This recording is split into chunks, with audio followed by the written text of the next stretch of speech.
is the code. IPOB autopilot worldwide. Water is the code. IPOB autopiloted movement for the liberation of Biafra. Water is the code. IPOB autopiloted movement for the liberation of the Biafra Republic and the Confederation. Water is the code.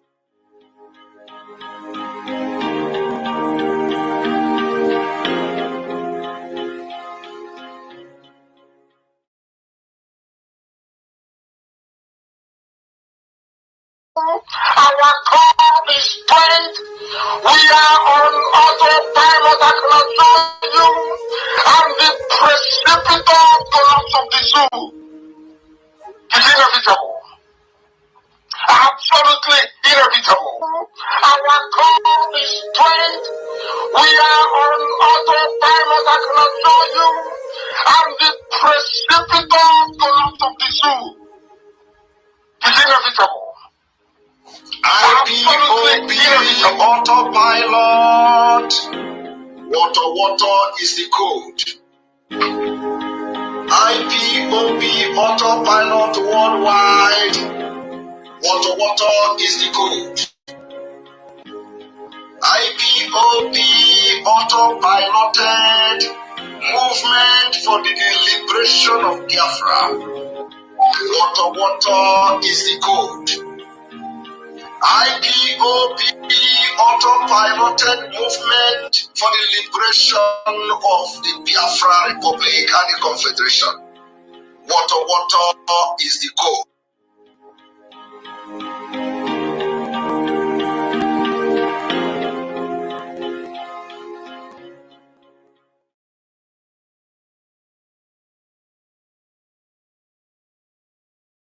Newspapers, you were listening to some idiots hired by zoo government to rubbish Biafra. You are listening to them, gossiping about me. Oh, Nnamdi Kanu is a fraudster. He's a thief. And what did Nnamdi Kanu steal? Nothing. Did he defraud you? Nothing. Then why are you calling him a thief? They cannot answer. That was why Simon Ekpa took time to demolish the little toad. Demolished him. By your Tony Maya, demolished your cocoa, and dumped him in the gut and the sewage. Objectively, you're asking me for map of Biafra when the map was there, Ojukwu fought with. You're asking me for my road maps. I will give you. You can give to Janjaweed. The idiots, they never planned to go to America. It was when I decided to go to the US for 30th of May last year. They also came up to say, "Oh, we are going to America as well." Anywhere I go to, if I hold a town hall meeting, they'll go and be gossiping, yapping at the back. Oh, now the Kanu squad is struggle. He's a thief. You ask them, what have you contributed to IPOB? No. Then what did he steal from you? I don't know if their plan of new Nigeria movement with Yoruba. Let's destroy Nnamdi Kanu. And as we have destroyed them, the gluten also was weaker. You're fighting for Biafra and you're building a mansion with that sewage system. You don't know those houses will knock down in Biafra. We are going to knock down every building and we will build everything. They convince all of them, even the pipeline security guard, they are part of sign agreement. New Nigeria, let's move talk for New Nigeria. Me, you talk to me about New Nigeria. You're a madman. A child of Biafra, you're to discuss New Nigeria. Thunder will destroy you and your lineage. These are the idiots. When they're talking, hey, the Fulanis are coming, they are coming here. The Gambari, they are coming. So when I was telling you before, you didn't know. So you did not know before. You were deaf and dumb. When I was telling you before that are coming, you didn't know. They married that are coming. Useless set of people. Psychophants. IPOB is consistency personified. We don't change. It doesn't matter what you do. You can write your garbage. You can yap and gossip from now till 2099. That is your business. We don't move an iota. Where we are is where we are. Our agenda is our agenda. We are not shaking, not to the right, not to the left. Unshakable. Gossip from now till the kingdom come. Unshakable. Indestructible. This movement is indestructible. Not by man. They have not given birth to you to convince me to join new Nigeria movement. A bunch of criminals and bastards everywhere. I am a child of heaven. I'm a child of heaven. I don't engage in all this nonsense. Biafra is my mission. My parents died as soon as Elohim said it is there. Look at it, I've given it to you people. And he called them. Then I move forward and go and get Biafra. Nonsense. New Nigeria. Thunder fire all of you and your new Nigeria. Simon demolished your coco. And Simon is doing a good job, by the way. And I want him to stay on it. Not when I praise you, it goes into your brain. You start misbehaving after 2 weeks. We give you IPOB treatment. I want you to remain on the path of truth and diligence. Truth and diligence. Because you're doing a good job. Continue doing it. We need many of you to come up and be speaking. My goodness, if it's only me, they'll say, oh, maybe he's mad. Well, when we have a lot of mad people, then you'll understand. You'll be forced to reason and think.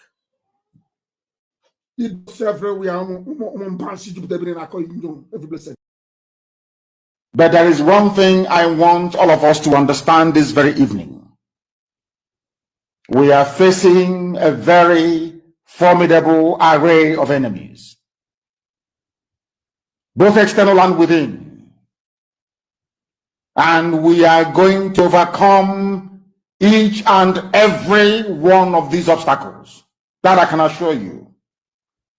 That they may know that the God we worship is an invisible God, not a God that was wrought by the hands of men. For we do not worship idol, and we can never ever worship idol. Is impossible. This very family, this IPOB, belongs to the Most High. And that is how it's going to be until Biafra comes and beyond to eternity.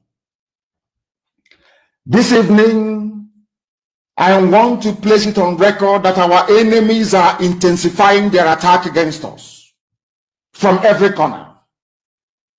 I am not saying this as lamentation or complaint. I am only trying to prepare our people for what is to come. You are being prepared for what is to come. The time has come to separate the chaff from the wheat itself. Our march is very, very near. The enemies are trembling, they are quaking, they are doing all they can to try to stop us. But they have failed very woefully, and they will continue to fail. But I want to tell you that we are getting attacks from everywhere all over the world. And very soon, they will buy over some of you. Some of you, they will buy some of you over. The spirit of Ekpa, Biasika, and Ifajuna are still in some of you. When the time comes, they will buy you over. I am not doing this program tonight to ask all of you to be strong. I am doing it to remind you, not that if they succeed in buying you over, you're not going to stop what we're doing. You can't. You cannot. Not in a trillion years. But I need you to appreciate one very simple fact.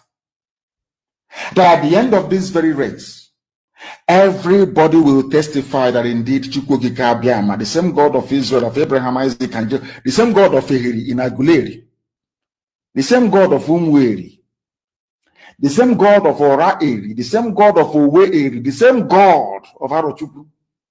Not to be nobody, the true God, one true God. You will know that indeed, not only is he omnipotent, that same God is the owner of this very agitation. No human being can stop it. We have enemies, and we need to be very, very careful, both within and without. Very, very careful. The next 2 weeks will be very pivotal. Next 2 weeks will be very, very important in the life, or should I say, in this very mission that we have embarked upon. The devil will do everything. And you are going to watch spectacularly how we are going to destroy and shame the enemy. That at the end, every glory and adoration will belong to God and not to man. Now let us go and tell you what is happening that some of you do not understand. I want those of you who are hardcore, those who were chosen before you were born. There were some people who were chosen before they were born to agitate for Biafra restoration. This is a message for you. Those who, from their mother's womb, they were born to do this very work. You must be very, very strong. Because Biafra will open the eyes of black people all over the world. Because Biafra will mean that blacks from America, blacks from the Caribbean, from Southern America, they will all flood into Africa. It will be like the time that Yeshua was born. Biafra is like a light, a beacon. They will follow it. They will say, let us go and see what is happening there. That is what these no-colonialists do not want. They don't want Biafra to come. I am telling our people so they understand the mountains. I didn't say one mountain, the mountains in front of us that we need to overcome. And for us to overcome it, we need to be very strong mentally, mental strength. Just like when you're doing anything in life and it appears as if you're being buffeted from everywhere. That is the time that you no longer rely on willpower or your muscles. You go to your brain to endure and to persevere and to keep going until you overcome. That is the stage we are in right now. To make sure that our brain is in gear to confront everything the Janjaweed has to throw at us. We don't have money. Their budget is over $20 billion to fight us. They can bribe Facebook. They can buy them off. They can do anything they like. They can come to some of you and bribe you off. They can promise you what you've never had before. They can give you maybe a house in Dubai. They can promise you a vehicle. They can tell you, oh, we'll make you vice president. They can promise you anything to make sure that you're like them. But this very IPOB, this very hardcore is not going to move. And I will tell you why we can't move. It is not enough. It is not enough that we are complaining that the economy of the Igbo land is collapsing because of sit at home. Hello? You may not know the impact of this sit at home issue. It is so painful to any business person. Oh, Sunday you going to eat all the remana. Or in talk to Hamanjola salary.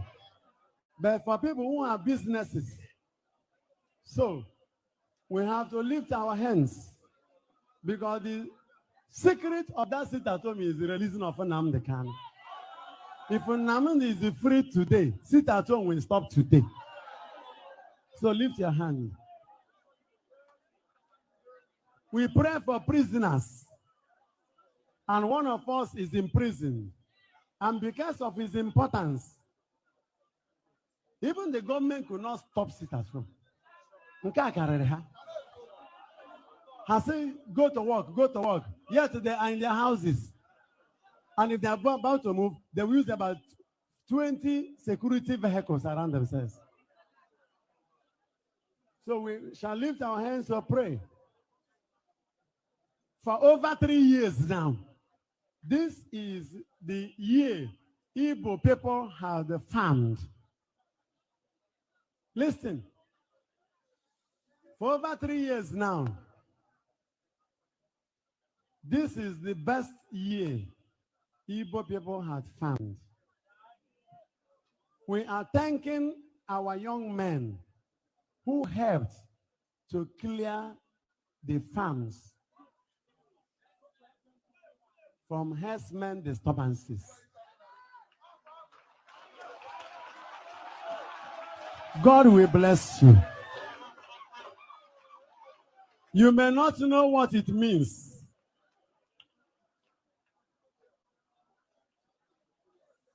In Abogugu last time, one farmer was killed and the whole body butchered and was brought between Ozala and Abogugu. The body packed there. Now, our farms, by the grace of God, are freed from herdsman destruction. One of our priests last year, all his farms was messed up. He was crying. This year, he started laughing. So I am thanking our young men. I am blessing the Igbo youths. It shall be well with you.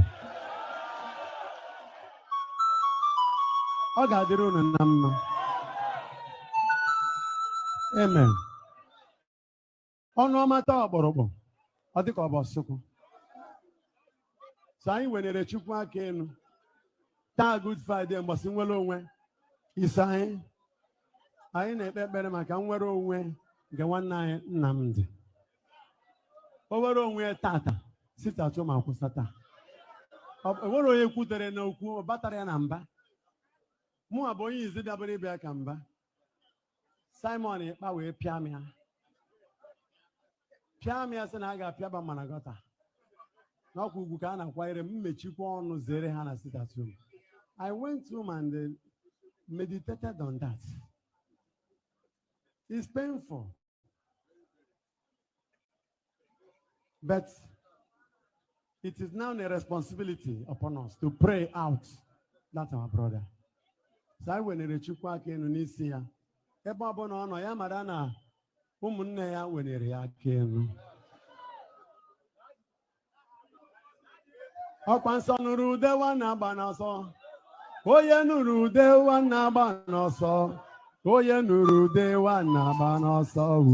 Ị nụrụ ude nwanne agba n'ọsọ. Our God is strength. We are on autopilot, I cannot show you. And the precipitous collapse of the zoo is inevitable. Absolutely inevitable. Our God is strength. We are on autopilot, I cannot show you. And the precipitous collapse of the zoo is inevitable. IPOB autopilot. Water is the code. IPOB autopilot worldwide. Water is the code. IPOB autopiloted movement for the liberation of Biafra. Water is the code. IPOB autopiloted movement for the liberation of the Biafra Republic and the Confederation. Water is the code.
Part of the world you are watching through the Enter Biafra channel 2. You are also watching through the Enter Biafra live streaming app on iOS and Android.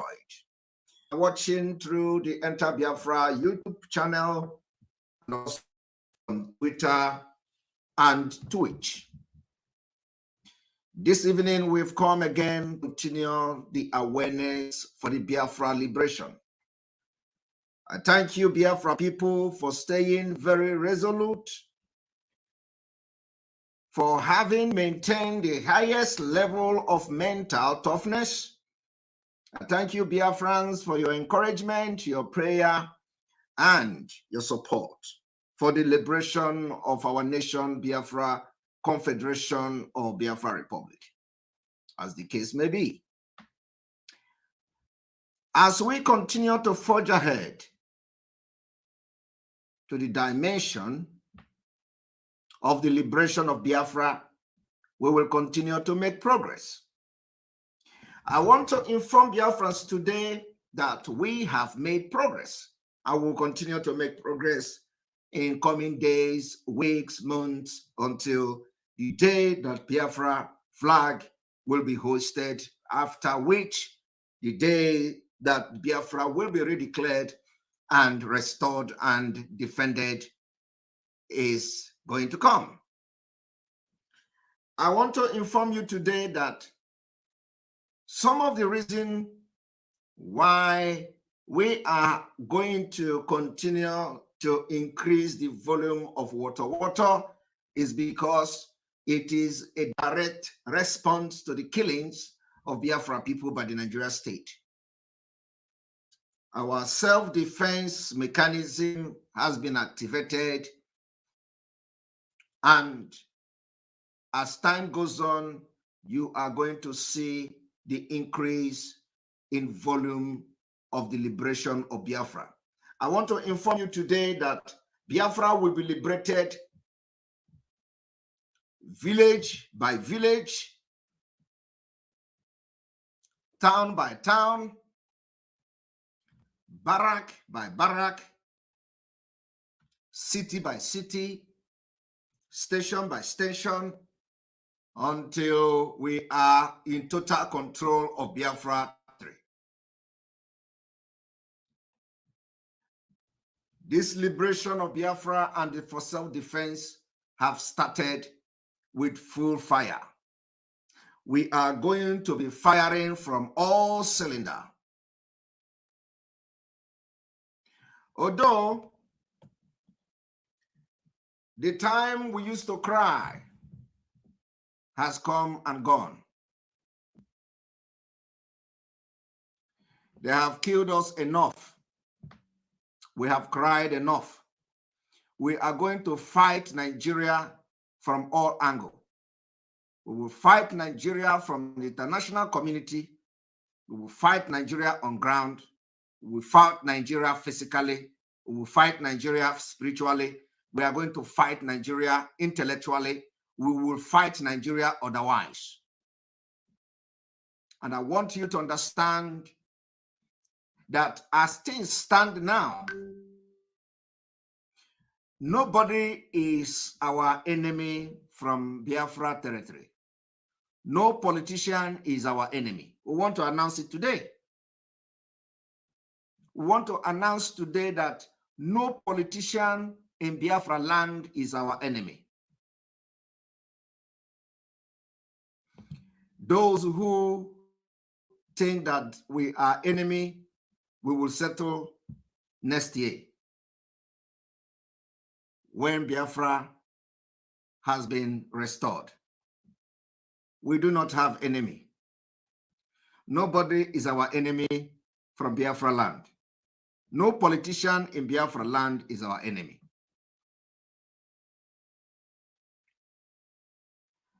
We will continue to speak in a language that only the Spirit will understand. We will continue to air our opinion only in a language that the Spirit will understand. So those who think that we are going to fight anybody, any politician from Biafra land, you are making a mistake. No politician in Biafra land is our enemy, including those killing us. They are not our enemy. So our enemy is the Nigeria establishment. Our enemy is the Nigeria terrorist government establishment. That is anybody and any group that is in this particular Nigeria establishment. Of course, you are the enemy of our people. I used to tell them, we are not moved by the killings and what they are doing against our people. And in this particular broadcast today, I do not want anybody to ask me a question about any politician from Biafra land. I do not want anybody to ask me, because I'm going to open the line at the right time, when it is the right time to open the line. I do not want you to ask me a question about any politician from Biafra land, because nobody from Biafra land is our enemy from today.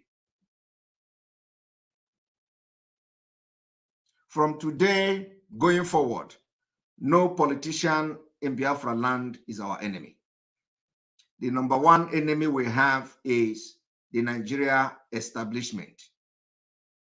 So when we get to Biafra, we are going to settle whichever problem we have with any politician from Biafra land.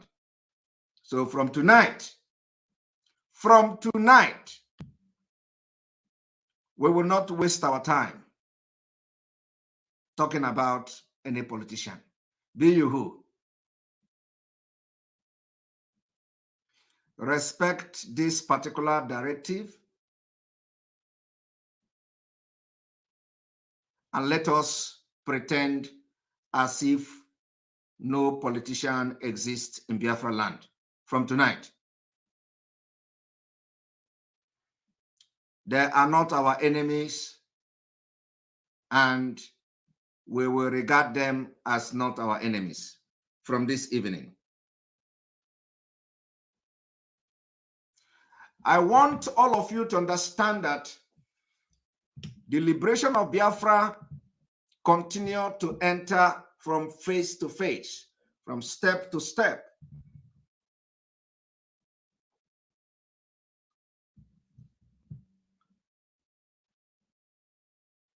And we will continue to deliver our land to Biafra freedom.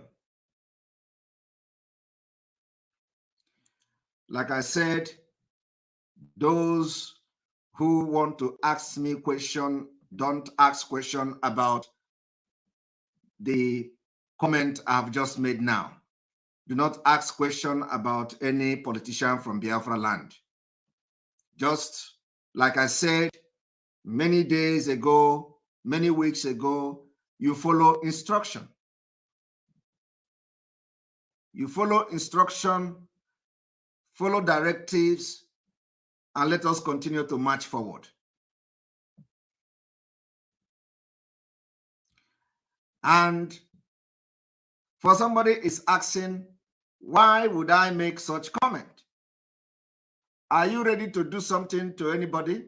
Is it you that is going to fight our enemy? Are you the one who is going to fight our enemy? The time when we come to social media and start ranting is over. Biafra struggle, Biafra liberation is not on social media. Social media is where we pass information to create awareness for what you should know, why we are fighting for Biafra and why Biafra will come. Every other thing that how Biafra is going to be restored, it is not meant for social media.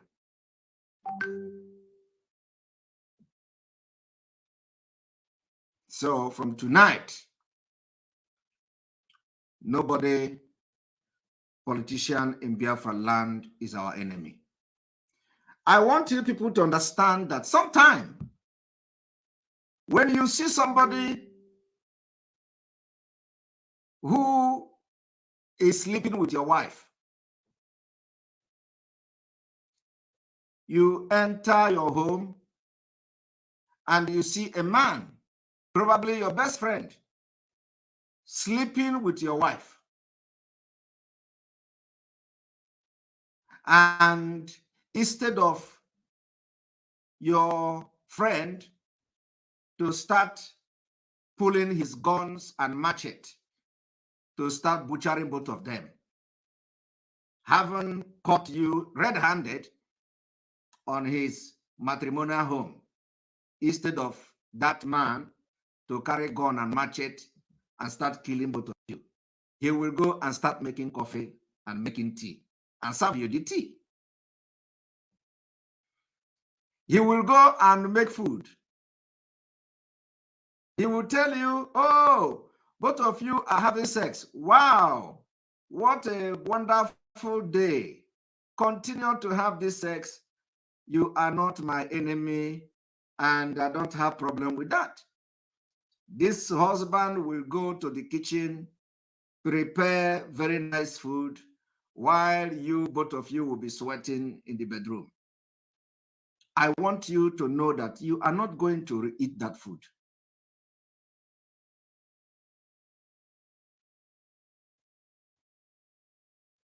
You will not, right?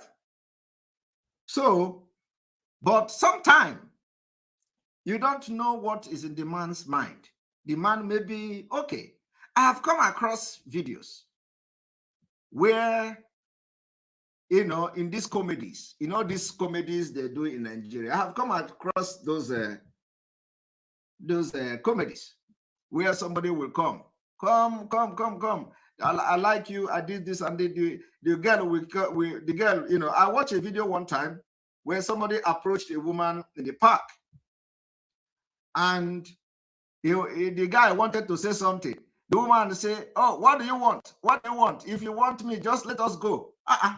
The guy was like, just like that. So the guy began to panic. I want to talk to you. You're already telling me, let us go home and they do this and do that. Ha! You know, lion doesn't eat dead animal. Lion doesn't eat dead animal. Or eagle doesn't eat dead animal. They want to hunt the animal they will eat. They don't eat dead animals. They want to eat, they want to hunt, and they will eat the animals they kill by themselves. So when you as a man, you know, I was watching that comedy, and then the guy was surprised. So just like that, the woman say, yes, just like that. Let us go home. Why are you coming here to do this? And just, I don't have time to waste time to start talking to me. Let us go and let me give you what you want. The man was very surprised, and they went. Then after that, he was still panicking. What is this girl doing? Sometimes it doesn't go the way you think. So when a man catch you and his wife, and he go to make food, sometimes the food can be real. The food doesn't mean that the man have put poison in it. But because you know what you have done, you will be running away from the food. Because you know you have done a very bad thing to that man, that the man could even take your life. But when he make the food and serve you, you don't want to eat it. So from tonight, nobody is our enemy from Biafra land. No politician is our enemy. Our number one enemy is the Nigeria establishment, the Nigeria state. If you take the life of your own, does it going to give you Biafra? No. If you go and take life of politician, is it going to give you Biafra? No. We know what is going to give us Biafra. We know, and we are following it. So please, this is a very important announcement I have made this evening to the listeners and to the Biafra people that we are getting to a different phase of this struggle. And from tonight, we do not have enemies. Land. We know that we have problems. We know that we have disagreements. We know that we have a lot of things. We don't have a lot of things in common, but we don't have any enemy. We know that their hands are tied. We know that some of them are corrupt.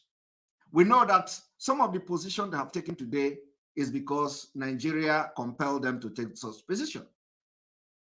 So don't think that we are fighting against any politician, against any governor, including those who are killing us.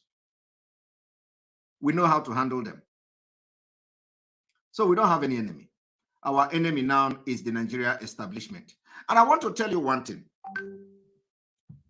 Because of this, we have said that no election will take place in Biafra land.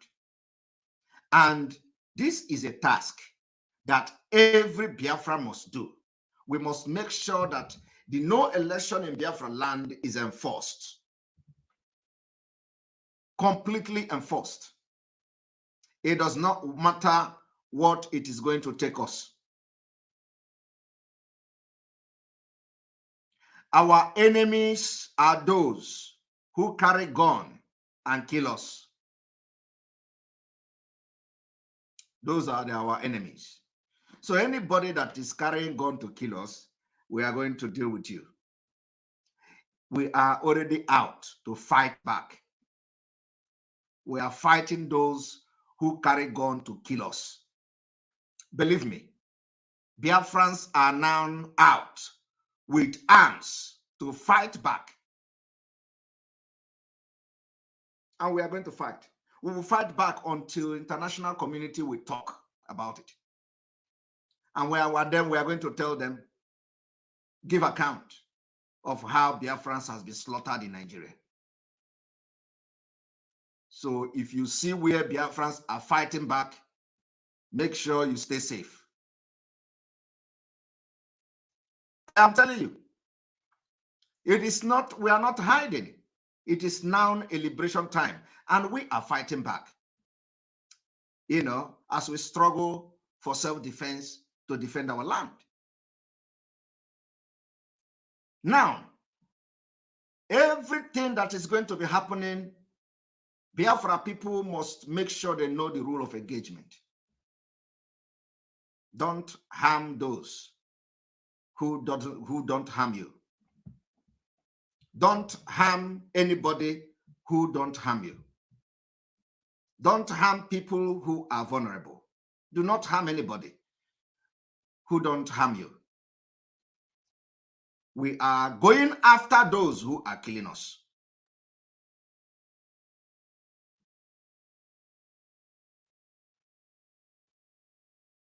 And that is exactly how it is going to be happening until Biafra come next year. Now, I want you to understand something. A few days ago, we came and we told you about the United Kingdom Labour Party involvement in killing of Biafrans, millions of Biafrans during the war. Today, another information came out from the UK Declassified about how Mandela appealed to the United Kingdom to sanction Nigeria oil because of the killing or execution of environmental activists, of which all of you know, Ken Saro-Wiwa,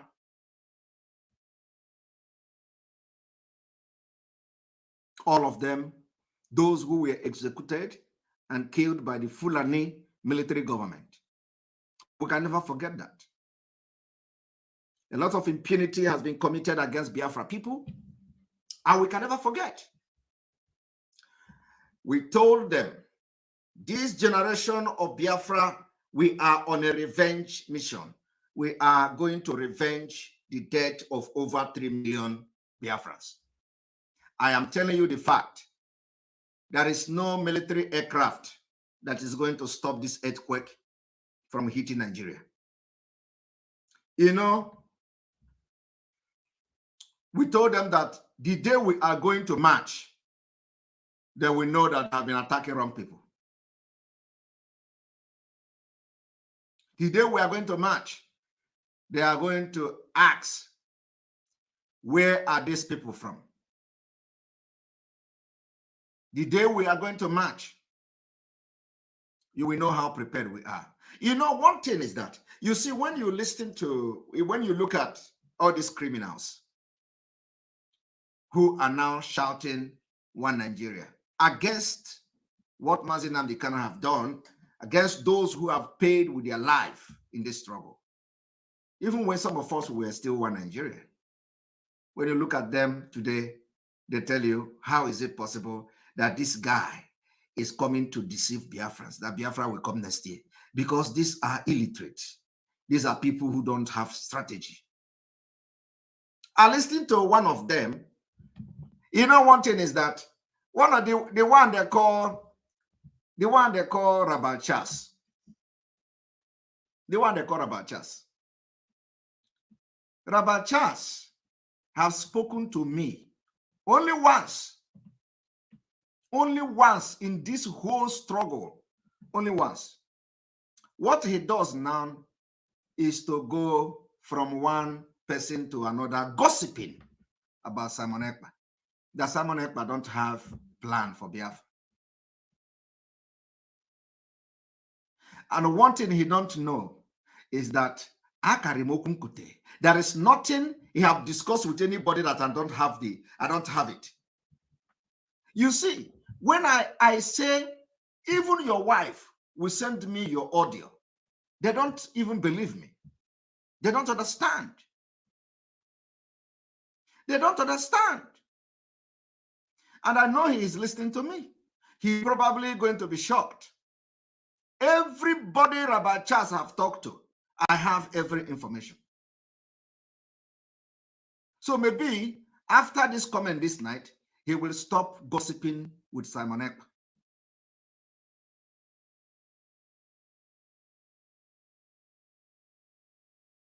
I listened to him, some of his conversation with people. I shake my head.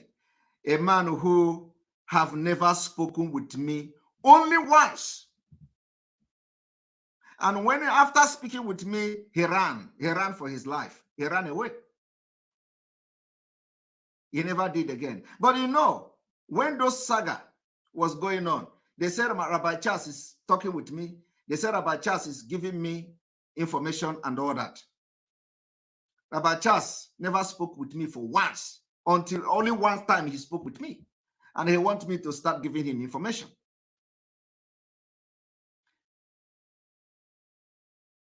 And when you listen to him talking to people, oh, Simon Ekpa doesn't have any plan.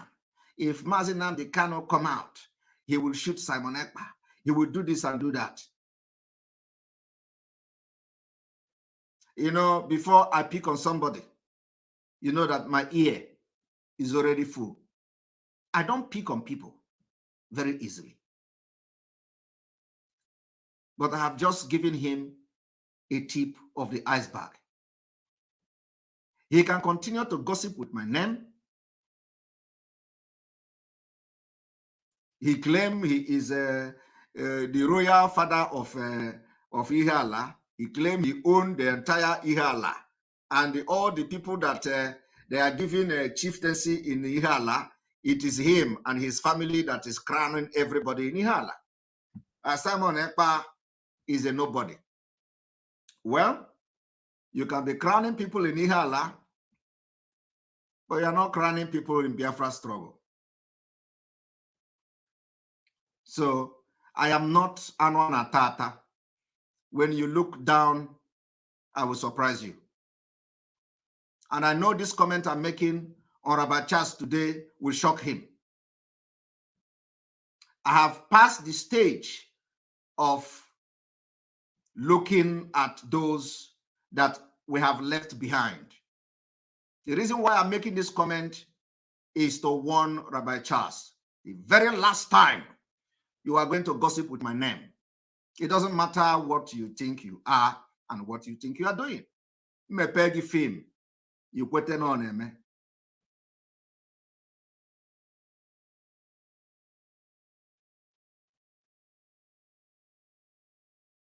So this is going to be the last time I will warn you, Rabbi Charles. It is not me that you can talk about and gossip with my name.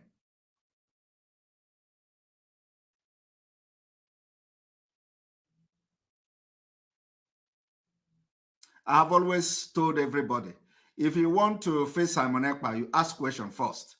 Because when I will start, I will surprise you. When I will do my own, I will surprise you. And I don't miss target. So Rabbi Charles, this evening is the last time I will talk about you. Stop gossiping with my name. Face whatever that is facing you. I do not know who you are. I don't want to know you, and I don't care to know you. But let me tell you that if I remember you, you will regret ever engaging me in the secret. I have medicine for everybody. I know how to handle your own case. You live in a house of 2 million pounds, but you can't bring money to support Biafra.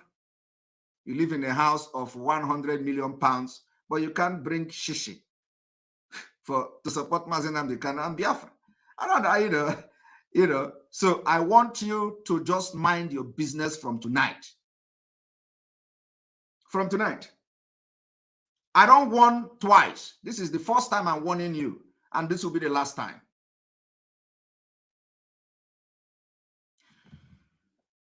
I want you all to understand what is going on in the struggle. Some people are only here when they feel that they are no longer relevant. They will now go into distraction, gossiping like women. I do not know what Simon Ekpa, have done to some of them. The stage we are now is the stage of seriousness. The stage of seriousness. The stage where everybody will focus at the arsenal against the Nigerian state that have, enslaved our people.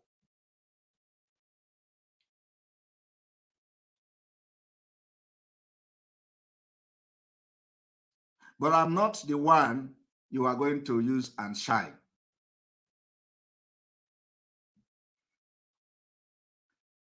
Ano manahate ata.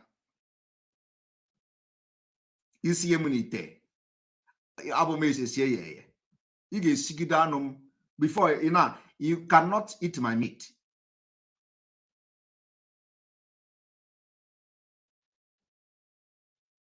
Now, that is not why I'm here this evening. I have done a lot of gossiping.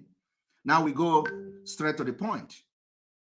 The other day, I was exposing how the British Labour Party sponsored the killing of Biafra people and how they now ask P2B to do the same through political process. And this evening, I have come to tell you that we don't have enemy. We don't regard our politicians from Biafra land as enemy. Even P2B is not our enemy. The only thing we are doing against P2B is to stop the distraction that he's bringing to the Biafra liberation. That's all. Nobody is our enemy from tonight. And so I want you all to listen to this.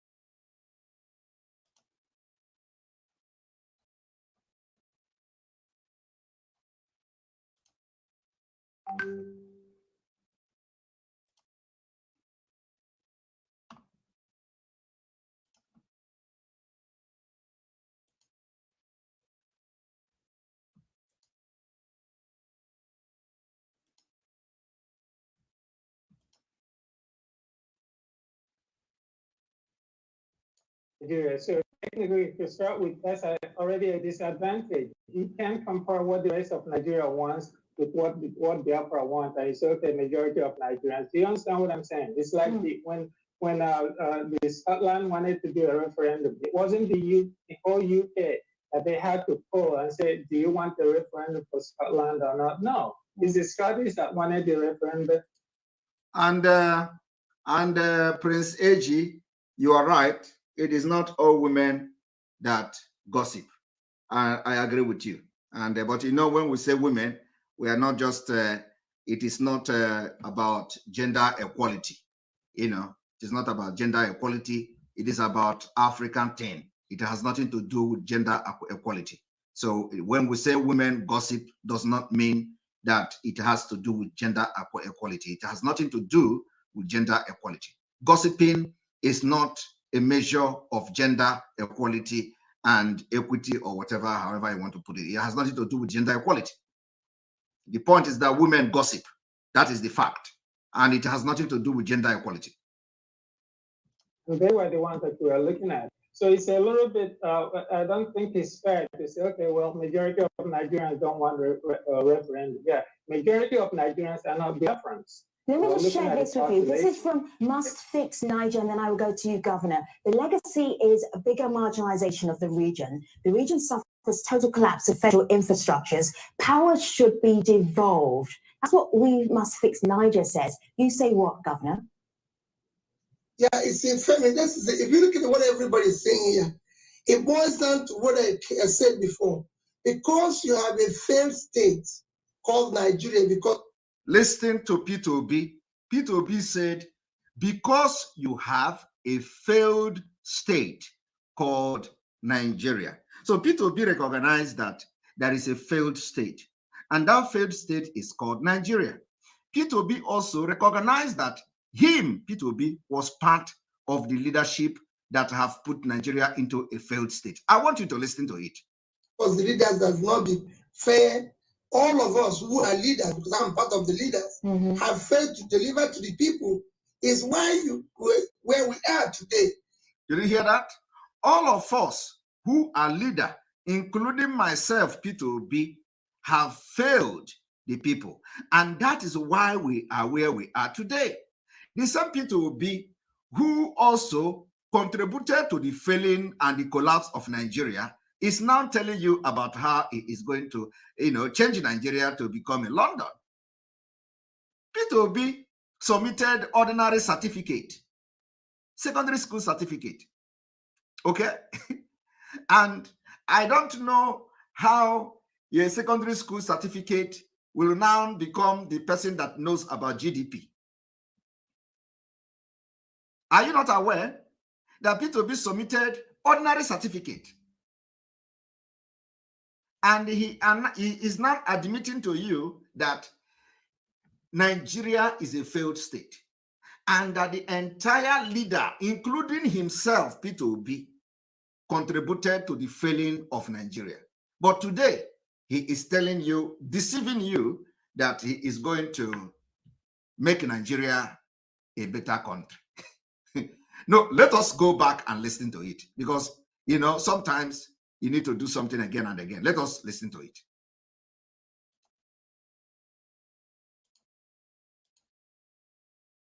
Referendum. Yeah, majority of us are not Biafrans. Let me just share this with you. This is from Must Fix Niger, and then I will go to you, Governor. The legacy is a bigger marginalization of the region. The region suffers total collapse of federal infrastructures. Power should be devolved. That's what We Must Fix Niger says. You say what, Governor? Yeah, it's infamous. If you look at what everybody's saying here, it boils down to what I said before. Because you have a failed state called Nigeria, because the leaders does not be fair. All of us who are leaders, because I'm part of the leaders, have failed to deliver to the people. is why where we are today. Did you hear that? All of us who are leaders have failed the people. And he's not just talking, for talking's sake. All of us who are leader has failed the people, and that is why we are where we are today. Now, if you ask Peter Obi how he has failed Nigerians, you don't need to go further. Peter Obi, instead of investing the money that he's supposed to use to develop Anambra State, Peter Obi used the money to put in his own bank, to invest in his own bank, in the bank where he was the former MD before he became a governor. So today, if you touch Peter Obi, he will tell you how he saved money, how he saved Anambra money. Is leadership about saving money? What does it profit you to save money and the Anambra people don't have road?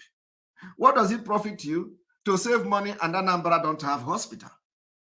To save money and Anambra, what does it benefit to save money? Why you do not have? What does it do? Why you save money and Anambra people do not have amenities? They do not have social services. There is no insurance scale. Now, I want you people to understand that if you save money instead of solving the problem when the money is available, you have failed. So Peter Obi is now boasting that he is going to change Nigeria because he saved money in Anambra State. And if you talk, he tell you, oh, university in Anambra is not on strike. That only university in Anambra that is not on strike. Is it all about university going on strike? Is it all about university going on strike? No water, no electricity, no social services, no security, no healthcare system. And when you talk about healthcare, he tells you that he gave recognition to hospitals. So Peter Obi already know that Nigeria is a failed state. And he know he can't change Nigeria.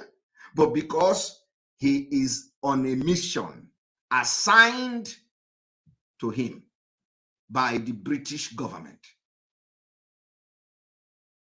by the Britain that never wanted anything good for us. The same Britain that denied Mandela's request after Nigeria killed many activists. Many activists. The killing of activists by Nigeria state did not start yesterday. Look at it. The same British government that refused, their refusal to sanction Nigeria means that they were part of the conspiracy to kill many activists in Nigeria.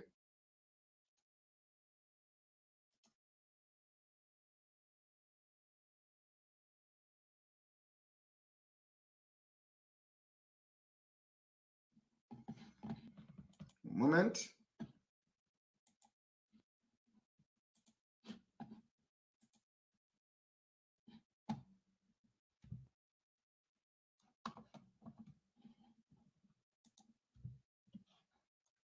Here we go.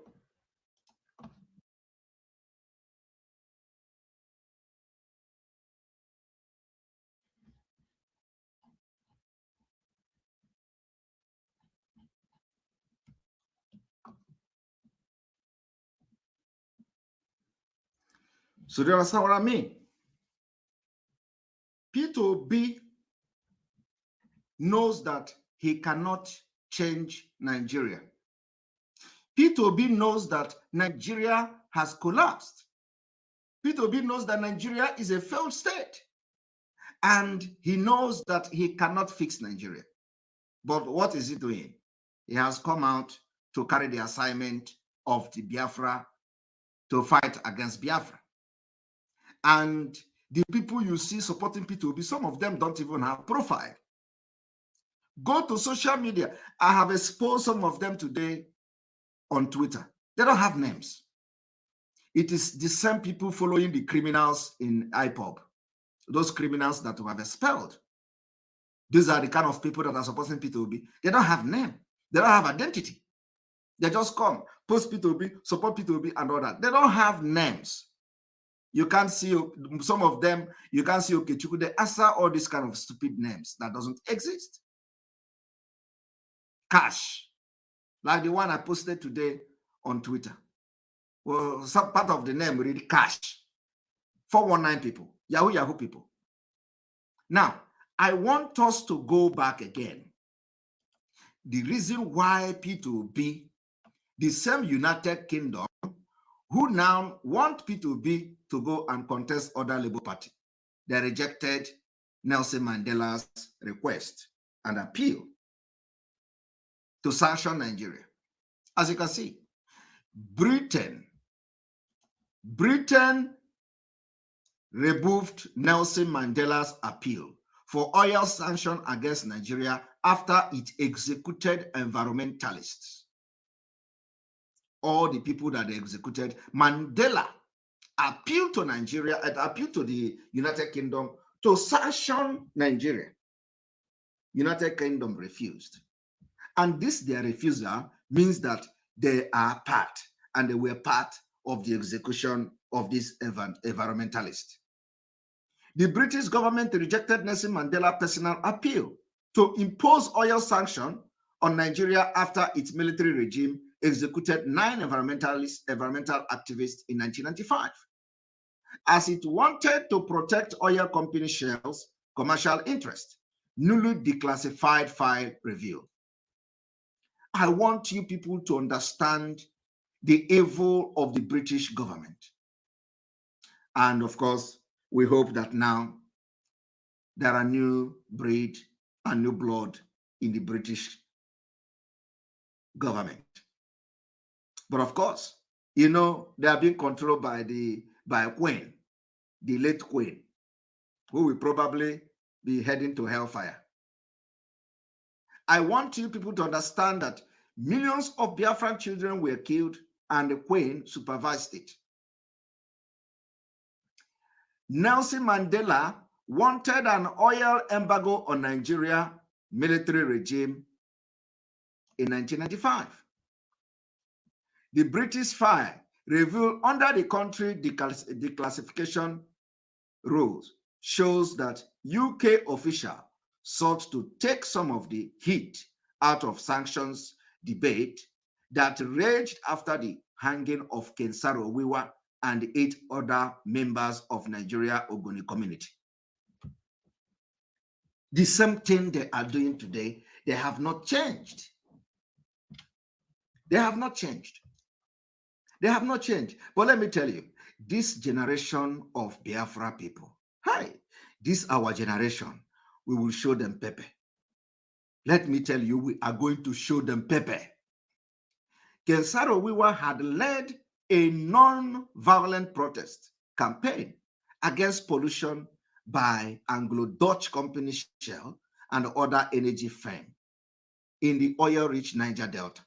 Did you see that? Non-violent. And the Nigeria state did not start killing us today. They started killing us since 1945. Since 1945.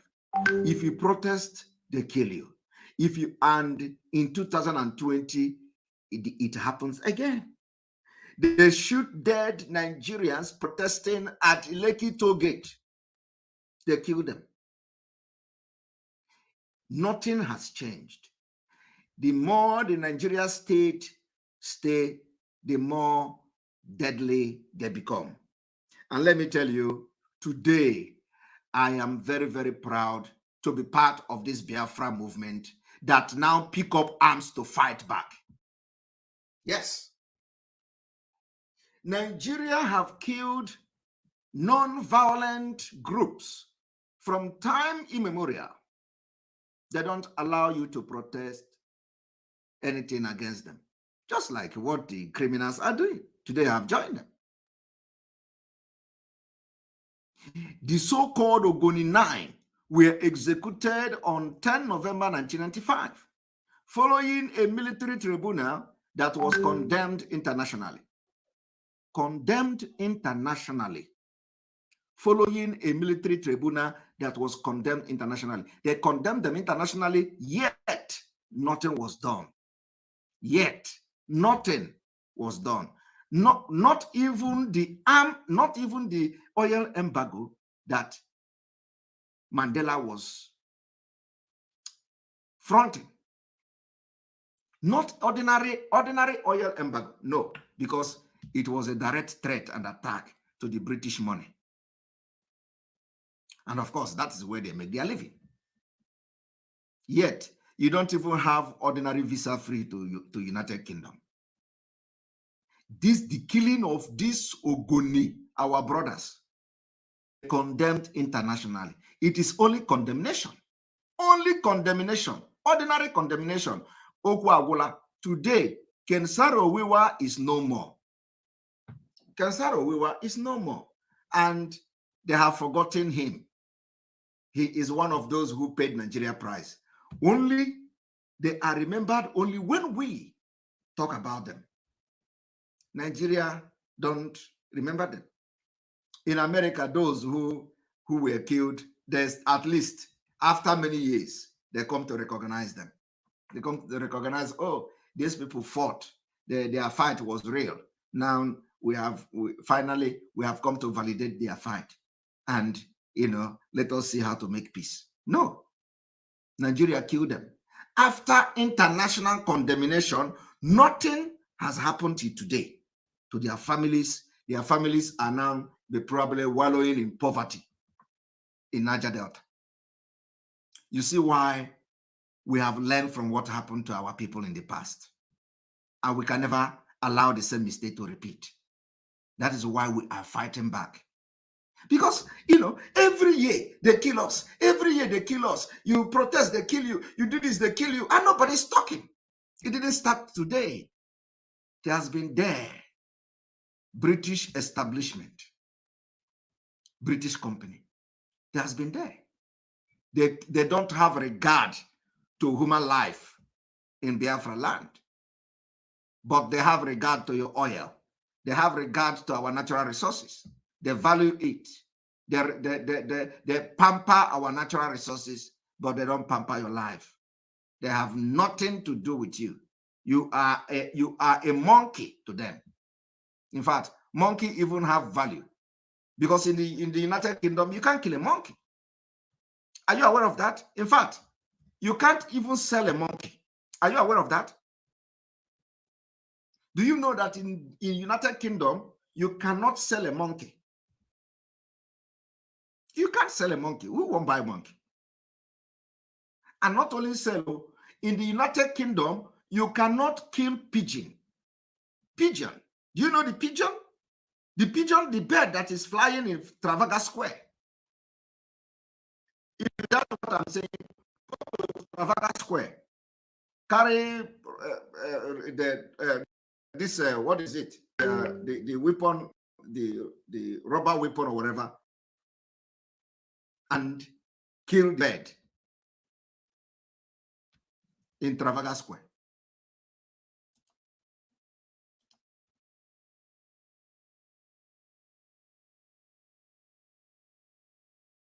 Some of you, yes, the catapult, they call it catapult. Thank you very much. Some of you that live in the United Kingdom, I am giving you a task. If you want to know whether your life, whether as a human being in Biafra land and in Nigeria, if you want to know whether you are a human being, whether your life is, it have any value to the Nigeria, to the British government, go and kill pigeon. I am serious. Go to Trafalgar Square and kill one pigeon, one bird that is flying. Then you are going to know that you are worthless. But these people policies kill us every day. These people have indirectly supported the annihilation of indigenous people in Nigeria to maintain their oil interest. So if you do that, you will now come out tomorrow and tell us, you and the pigeon, which one the British government value more. No, I am serious. Which one the British government value more? Is it you or is it pigeon? And let me tell you, pigeon is not just the one that the bed that you have at home. Pigeon, no. If you kill one, you will know that you are a worthless human being to British government. Of course, if somebody do something to you in the United Kingdom, it's different. But I'm just telling you, compare the life of pigeon in London, in Trafalgar Square, and compare the life of the people in Africa. It is worthless. And this is what we are fighting to change. We don't need to go to United Kingdom before we can be a human being. No. We are fighting to change this particular inequality against our race.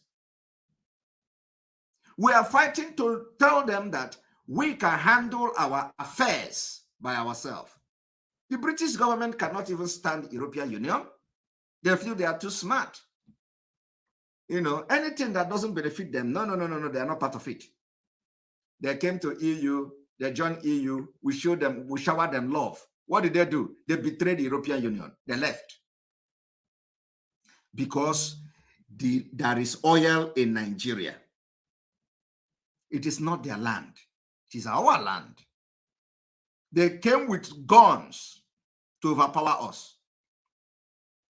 Let me tell you, in my place, where I come from, we fought them. During that time, the history is there.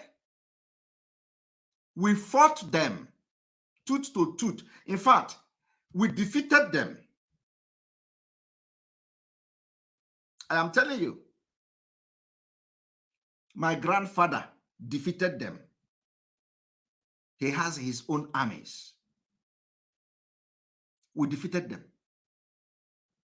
And let me tell you, after we defeated them, they came back.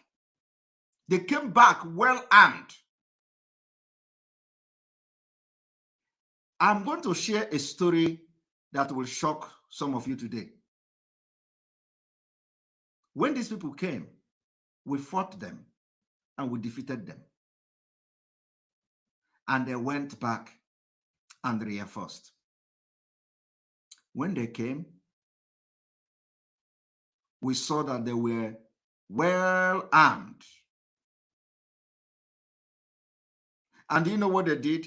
They demanded us to give them one of our female child as a compensation for how we defeated them. I am telling you the fact. We gave them one female child as a compensation. I am telling you, this is a history that I don't think anybody have told this history anywhere, but I'm sharing it to you today. And we're going to look for this family when the time comes.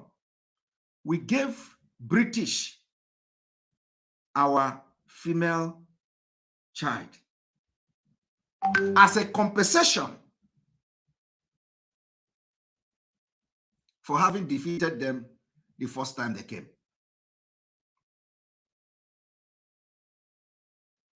You know, some of you don't know what we know. You don't know. Today, we don't know whether that woman or that girl has raised family in the United Kingdom. But we are going to do research.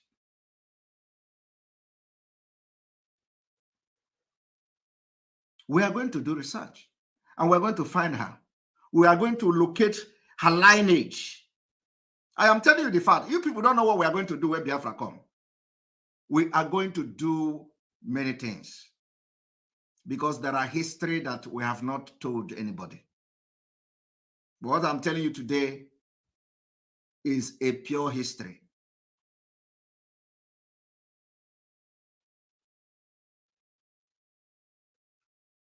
You don't know what we have seen in the hand of these people. And today nobody has apologized and show remorse to the way our people, the British government, killed our people. They talk about slavery. You know, they say, oh, there is no slave anymore. There is no. What have you done to the recent 1960-something genocide against Biafra people? You have done nothing.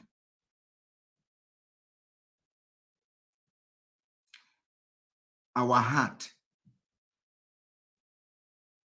is heavy. When we are taking certain decisions today, we are taking these decisions with a heavy pain. A heavy pain in our heart that have never healed. And it will never heal until we see Biafra in 2023.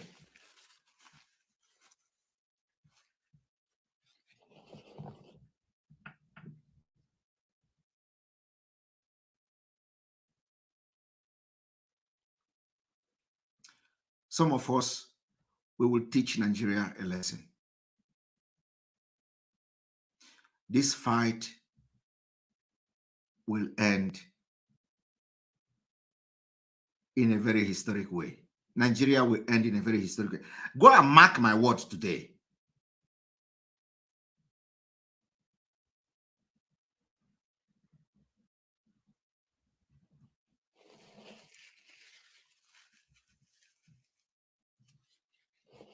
I'm sorry. Go and mark my word. Nigeria don't know what is coming. Those innocent children you have killed, what you have done to Biafra people, we will show you that we are very heartless in our revenge. I want you to cut this video, for you are going to need it in the nearest future.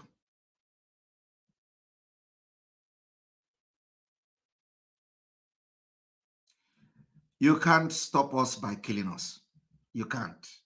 You can't stop Biafra from coming in 2023. There is nothing that you are going to do to stop Biafra. We are going to break Nigeria. I am telling you the fact. There is nothing. You know, I listened to some of them. What you don't know is that we can't fail God. When I look at some of you who find yourself in different position today, and you are from Biafra land, I laugh. I laugh. You will all be alive and see what Biafra, they are going to do this. Between now and February, you will see. And let me see who is going to come to condemn the step we have taken. Let me see, and we are going to wait for international community to come to condemn Biafra people for the choice they have made. We are waiting for them.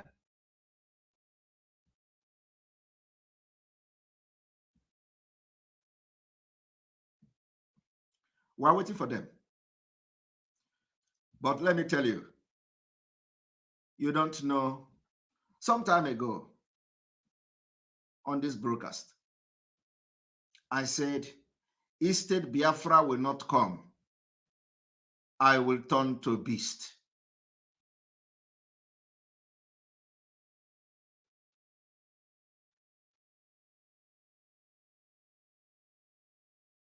Believe me, so many people have gone so many places.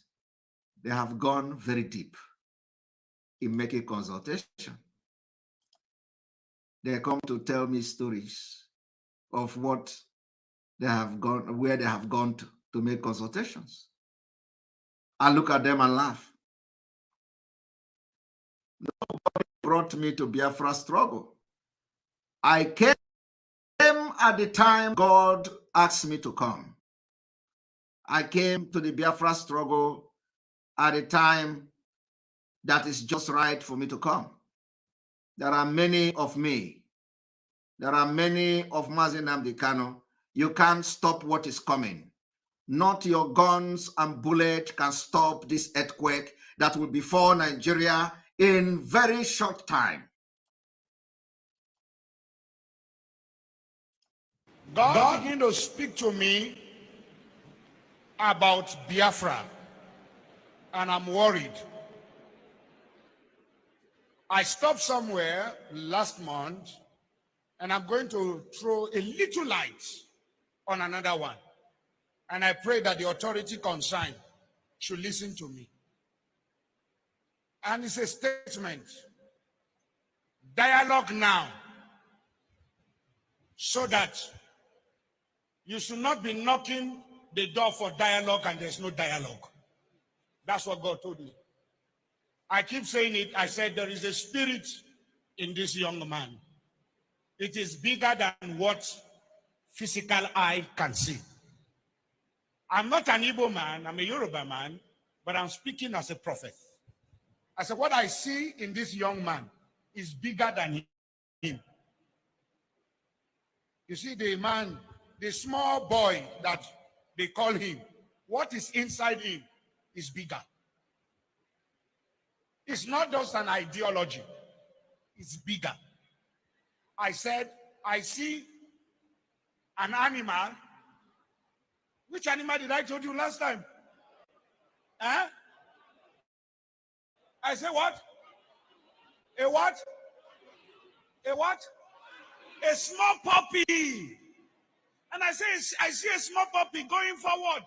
All of a sudden, I saw so many strange wild animals, lion, bear, great animals around the puppy. Then I saw the puppy look back and saw that the animals around him are so many. Suddenly the puppy, what I saw last month is different from what I'm seeing now. The puppy is developing some futures of wild animals. This prophetic word is not to the negative. It's very important. Take the Biafra agitation serious. Dialogue now. Because I see a time, doors are knocked, calls are made. People who are heady are saying we have come down, but these people are not willing to dialogue again. Please, redeeming the time, for the days are evil. Dialogue now. Dialogue now. I repeat it again. I'm not an Igbo man, but I'm telling you what I'm shown in the spirit. What? I'm seeing great people, important people in this nation coming together and saying, now, okay, we want to sit on the table, let us talk. But the people you want to talk with are saying, it's too late. Please, dialogue now. The days ahead are evil. Dialogue now. This is not a cry of a baby. It's a cry of an adult. I repeat it again. Dialogue now. The Bible said, blessed are the peacemaker, for they shall be called the children of God. Please, every authority, there come a time when a revolution is about to take place, the power of gun, bombs, and bullets cannot hold an ideology. Please, dialogue now. This is not the time of, I have bullet, I have gun, I have bomb. This has nothing to do with bullet and bomb.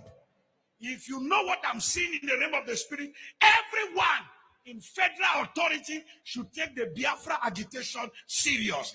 If you are once a founding father of this nation, sit down around the table and listen to your children. Dialogue now.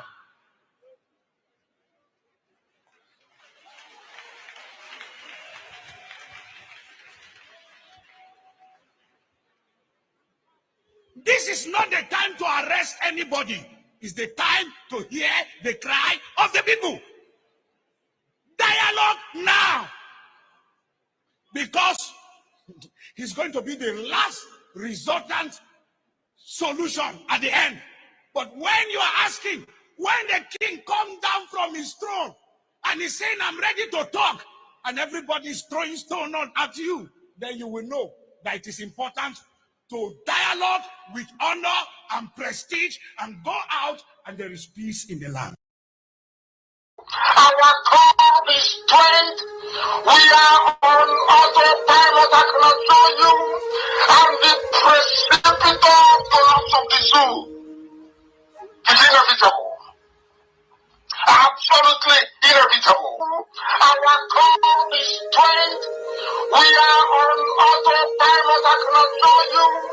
And the precipitous collapse of the zoo is inevitable. IPOB autopilot. Water is the code. IPOB autopilot worldwide. Water is the code. IPOB autopiloted movement for the liberation of Biafra. Water is the code. IPOB autopiloted movement for the liberation of the Biafra Republic and the Confederation. Water is the code.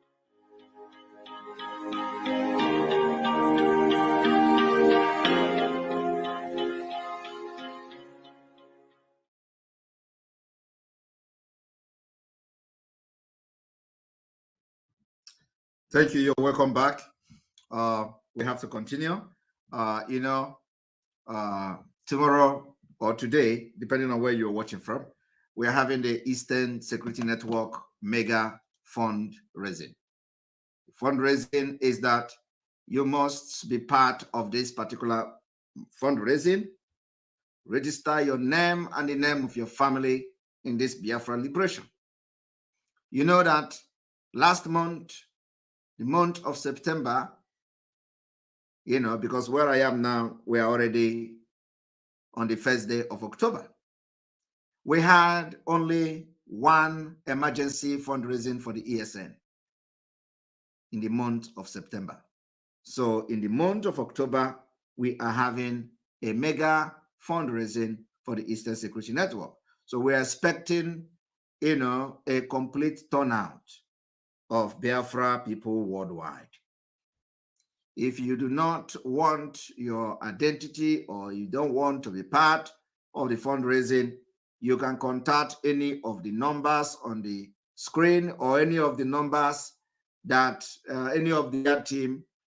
Make your contribution and donation to the IPOB in USA.org/donate.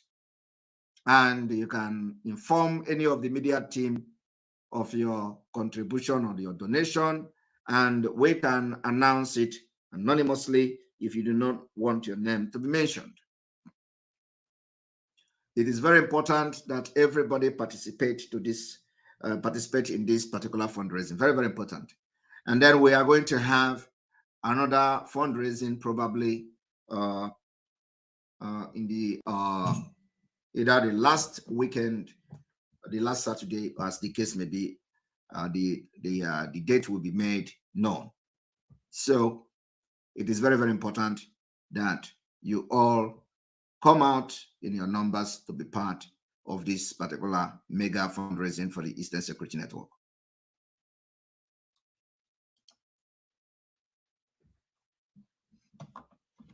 All right. So you have just listened to, some of the information which I have not finished reading. So I'm going to continue with the UK declassified information on St. Karawiwa and South Africa Mandela, how the British government refused to sanction Nigeria for killing these environmental activists and all that.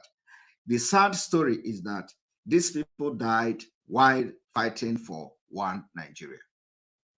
Chima Ikechukwu, thank you very much for your super chat. We appreciate you. Whatever they want, they should continue. But 2023, we are going home. But before then, they must collect enough water. Water is the code, and they are going to collect water. Edochie Nwa Anam, welcome to the membership. You are getting it right, Simon. Thank you very much for joining the membership program to support this particular platform. Joy Nadozie, thank you very much for your super chat. Joy Nadozie, you always support this platform. Gold and silver I have not, but what I have for you is prayers from the depth of my heart. It will all end in praise. Say thank you very much for that wonderful super chat. Mama Ebubeatu Genika Chuku Charity. Genika Chuku, our lovely sister and our beautiful sister Genika Chuku. Your tears of today will be rewarded with Biafra actualization tomorrow. Only be strong and of a good courage. I love you, Simon. God be with you. I love you also, Genika. Thank you very much. Genika, you are always supporting us. Now, the British Prime Minister, John Major, publicly criticized the executions, which he described as terrible, and claimed he wanted to see a fundamental and lasting change in the way Nigeria is governed. Do you people understand? The Prime Minister of United Kingdom back then condemned the killing of Ken Saro-Wiwa, and he further said he wants to see change in the way Nigeria is governed. Today, is there any change in the way Nigeria is governed? The answer is no. In fact, today it has become even worse than what this particular minister saw in the killing of Ken Saro-Wiwa, because at least the military government sentenced them to death by hanging. Today, there is no court sentencing any Biafrans to death. There is no court sentencing any activists to death. They capture them, they kill them. Today, nobody is, finding anybody guilty.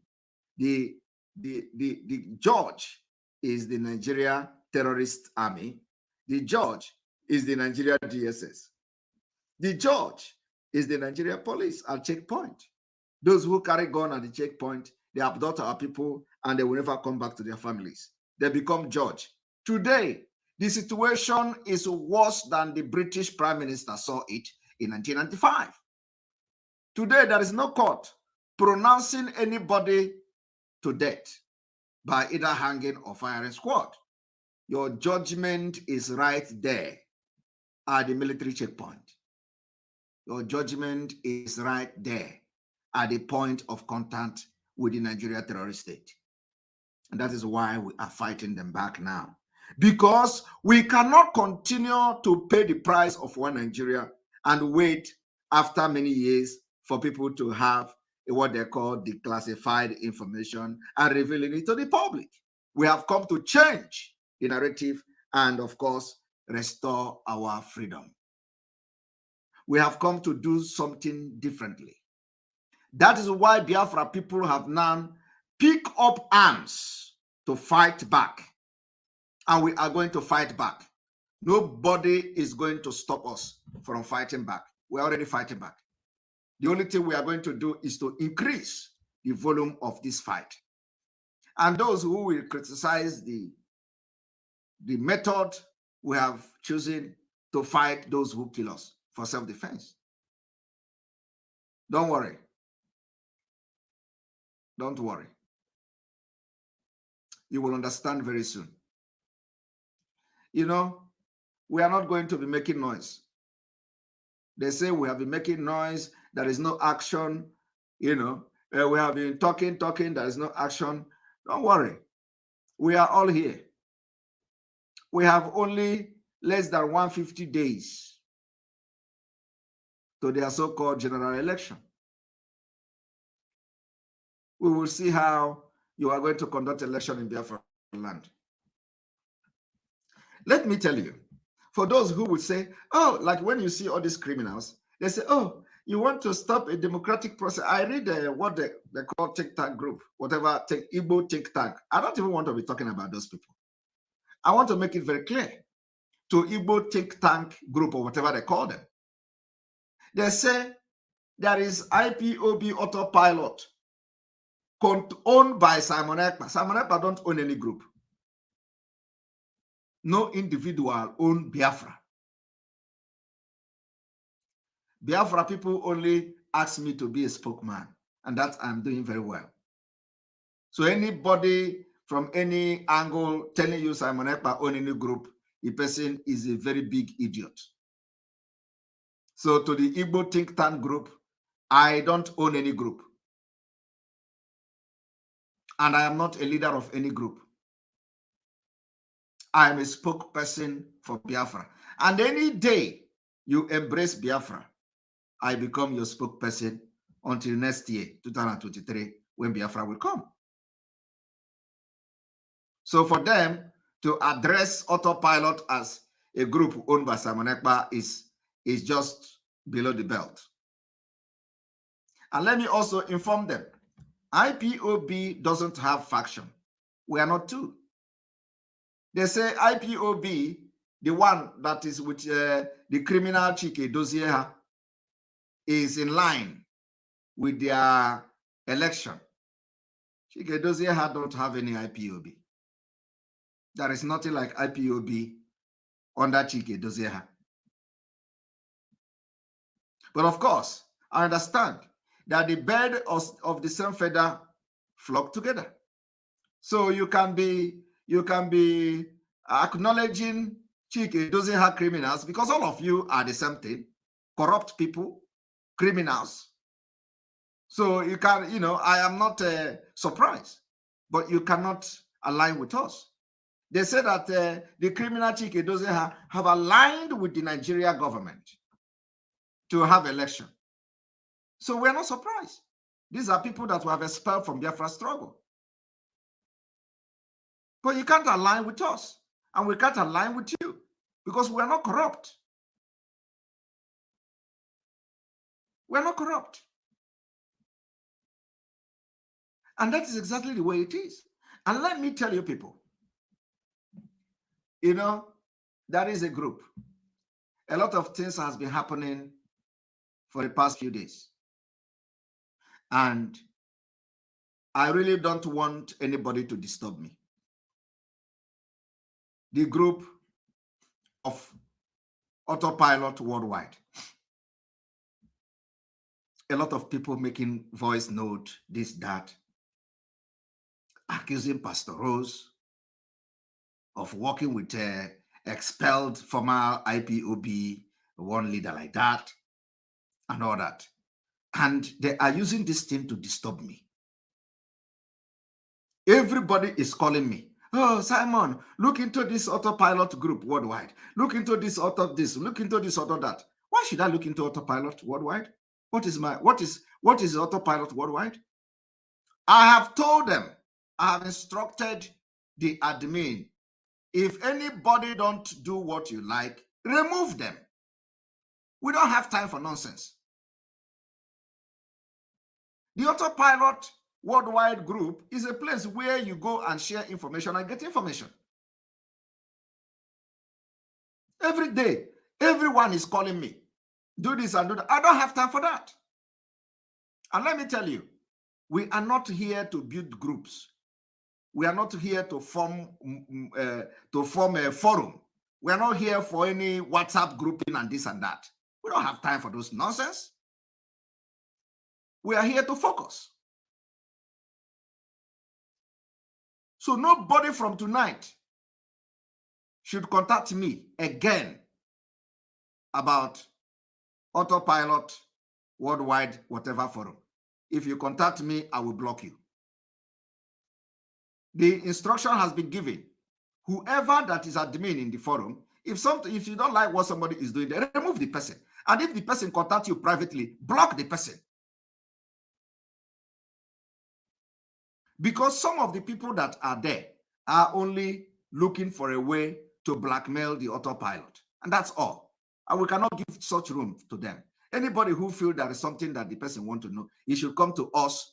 He should join the 1,000 men and women to have a privileged information that he wants to have. So because I don't want to be addressing this thing individually, this one will call me, I will advise. That one will call, I will address it this evening. If you are part of the admin in that group of Autopilot Worldwide, about 500 members, if you are part of that particular group and you are admin into that group, anybody that do something, remove the person. And if the person come to your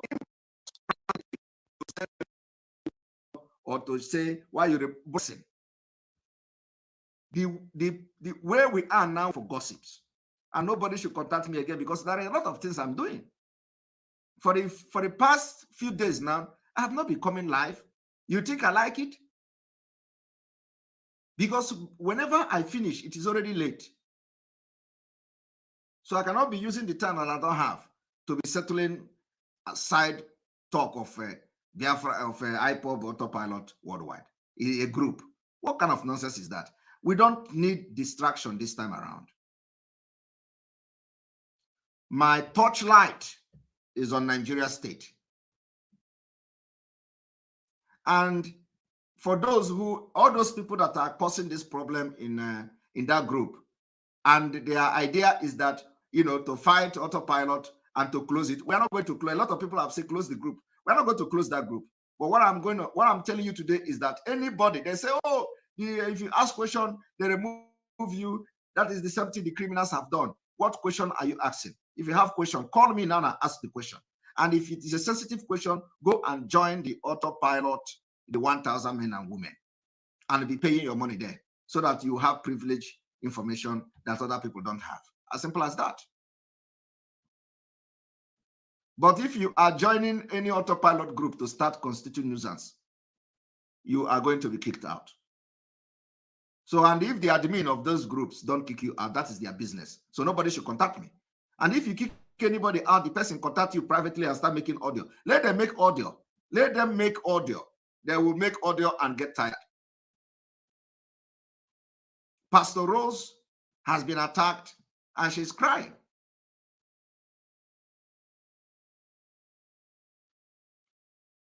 If Pastor Rose, somebody is sending you audio and telling you nonsense in the audio, block the person. Block the person. As simple as that. Don't listen to nobody. Whoever the person is, the person can go and form whatever he wants to form. But let me tell you, autopilot is focused. Our eyes is on the ball. People should not disturb me with nonsense, group this, group that. No. That is why we didn't want to have any group in the first place. Our grouping is fundraising. That was the reason. But as things changes, you find out there is a need for people to have information. If you want to know how your money is being spent, come and join the 1,000 men and women. And pay money. Not when you don't pay shish, you are asking about money. Come there and join. So that you can ask questions if there is something that bothers you. On this note, we're going to open the line. This is already 2 hours. And we're going to take some calls like I promised you people today. Ahaya Iboyada. Welcome to joining the membership. We thank you very much for supporting us. All right, the line is open for calls. And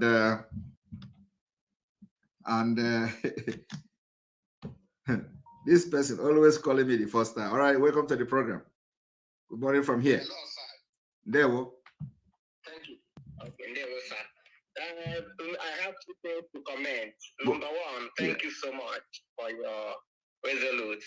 I want to tell some autopilot something. In this country I am here, since Biafran story after my being a Mazop member when I was in Nigeria, since the IPOB started, I never joined any meeting because they use people who never attend even primary school and made them coordinator, national leader. They say autopilot started, my brother, because I took the debate.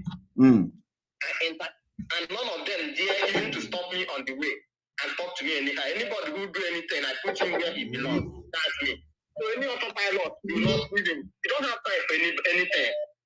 You understand? So that one is aside. So I want to comment on tomorrow fundraising or today. Yes, go ahead. If you remember when Israelites were just out of Israel, they went to so many countries and built their religious houses, and through there they contributed money until they returned back, until they created the state of Israel in 1948, and they returned. So they contributed money in the churches, in their religious houses, everywhere. So in Biafra land, many churches, even my church, we have created a project, and we don't name it any Biafra project. It's because Mazen, the kind of state that you are bringing this state in another dimension.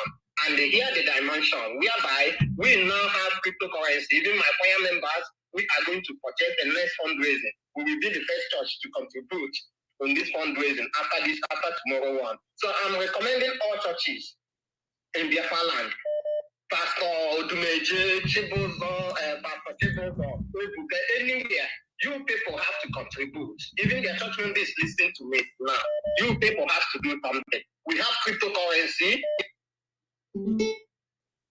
You do something.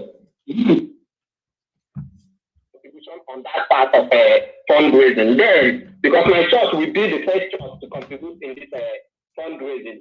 Because when the theater come, many churches is going to be regulated. And if you want the church to stand as one of the churches that sponsor theater referendum, that sponsor theater restoration, you will be regarded. That is it. So another thing I want to contribute in part of this thing. If you watch 1 month now, I've been monitoring what is happening. Nobody dare insult you, Simon, again. Nobody. For 1 month now, even people living in Biafra land, none of them. You understand? Because if you watch out weekly, no governor in Biafra land can travel from one state to another state to land. You already won the war down in one army. Only up. We are going to focus them. And we know that only thing you will allow in Biafra land is passenger flight for now. It's anything apart from passenger flight, because you already none of Nigerian forces will face the revolution forces of Biafra now, because you already won the war. Even in Biafra land, nobody dare talk about, hey, I'm on this one, everybody close their mouth. That is what is happening there now. Nobody insults you. Nobody, even the people who were insulting Mazen and the time, now they have seen it. So this is my own contribution. Thank you, sir. Thank you very much. Thank you. Thank you very much. You're welcome to the program. Good evening from here. Hello, good evening, Master Simon. Good evening. Welcome to the program. Hello. Yeah, it's me, Dallas Bishop. It's me, Dallas Bishop. Go ahead, please. 1 minute. Okay. I'm in Abia for long, so. Okay. I want issue which are because we found out that issue of the setting up security is getting out of hand. Because we are running a task as in he didn't in such a way whereby now he can be at the free now guarantee anytime he feels because the security is getting out of hand. And that is exactly the way they want it to be. So you people have to be adjusted to what is going on there. You understand? Because they are the one creating this security. They are not creating all this security to fight the terrorists. They are creating it to fight against Biafrans. So you people have to. So you have to be using your brain, and so it is part of the training. You have to now adjust yourself for a while, because the coming weeks and going forward to 2023, will not be that easy like that. So you have to learn how to live in that condition for a while. Okay. Well, thank you very much.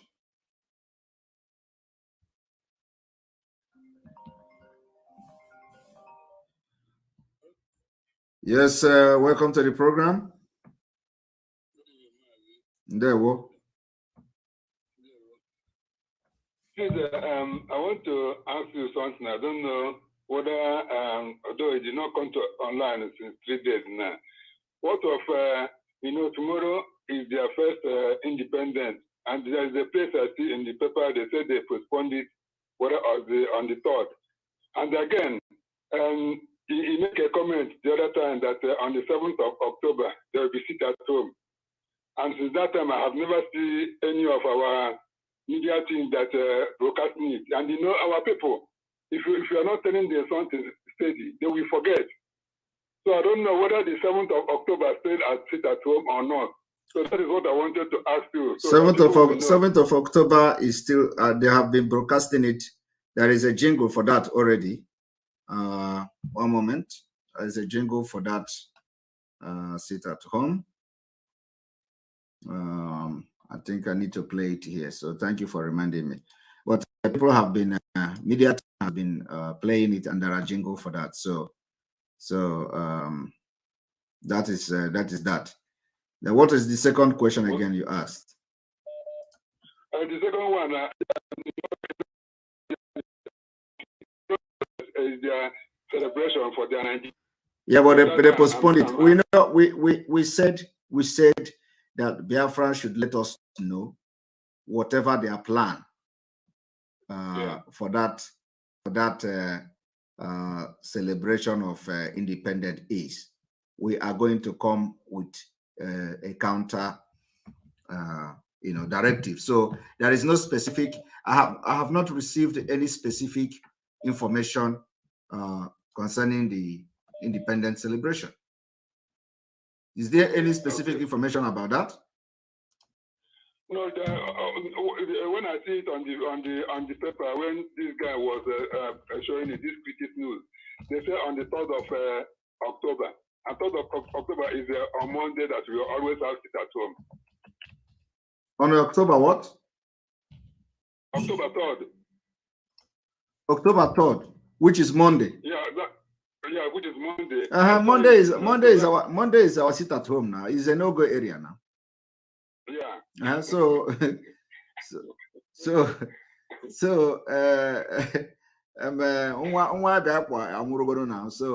it's a no-go area. That's anything I want to know. Thank you very much. So I will start telling my people now that on the October 7th is our sit at home, Of course. All right. Yeah, thank you very much. All right, there.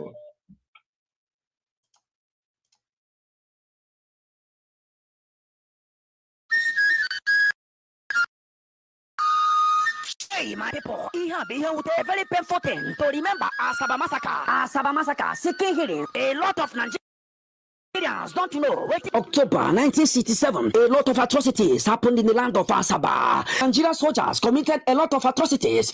Anya Mohona Bianage say non the meeties. That is goodbye till we meet no more.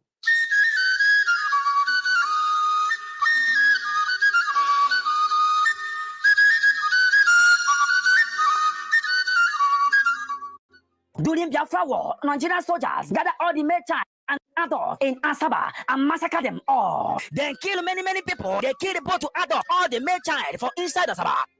1970. Anyị bịa ka ije zụta ndị agha Nigeria. Bịa bulu egwu. Anyị mara na ọ bụ a game of death ka ịba n'ime ya. In remembrance of Asaba massacre, on the 7th October 2022, we be sit at home in entire Biafra land. On that day, it is expected that all schools, all markets, all churches, all banks will shut down for the remembrance of Asaba massacre. Anybody will hear my voice, making talk to a brother, making talk to a sister, making one in children, making one everybody, where they close to them. This order is coming from Biafra spokesperson Simon Ekpa. Asina nti adahari he ebubisi ise soroya intiminsi. Any ear, when they hear word, as they cut head in, as so they go cut ear, full am. They open fire. We will look machine gun that will be our people. And they were slaughtered in thousands.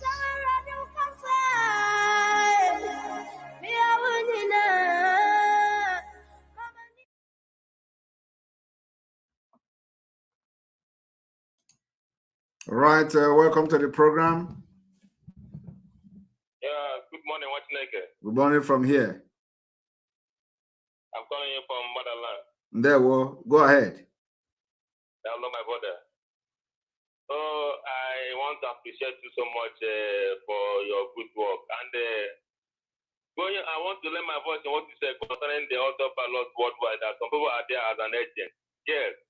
When you said that, it reminded me of the action of a one man that came to autopilot before as a spy, as agent, by name Map. Please, I am not here. Please, I am not here to discuss autopilot worldwide or any forum. I am here for a question. That comment I made, I have made that comment, and everything I said there, the people that are in charge of that, whatever forum, should take that note. So I'm not here to waste my time to discuss autopilot forum. So do you have any question, please? Not the question, but can I beg you something? Can I beg you for something, sir? Go ahead. Okay, please don't be offended. If what I'm begging you is not okay, you can ignore it. But if it's okay, please think about it. I want to beg you for this man,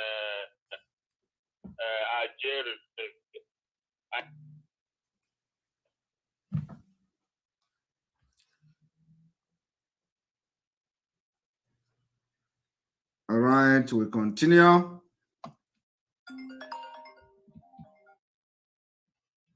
You're welcome to the program.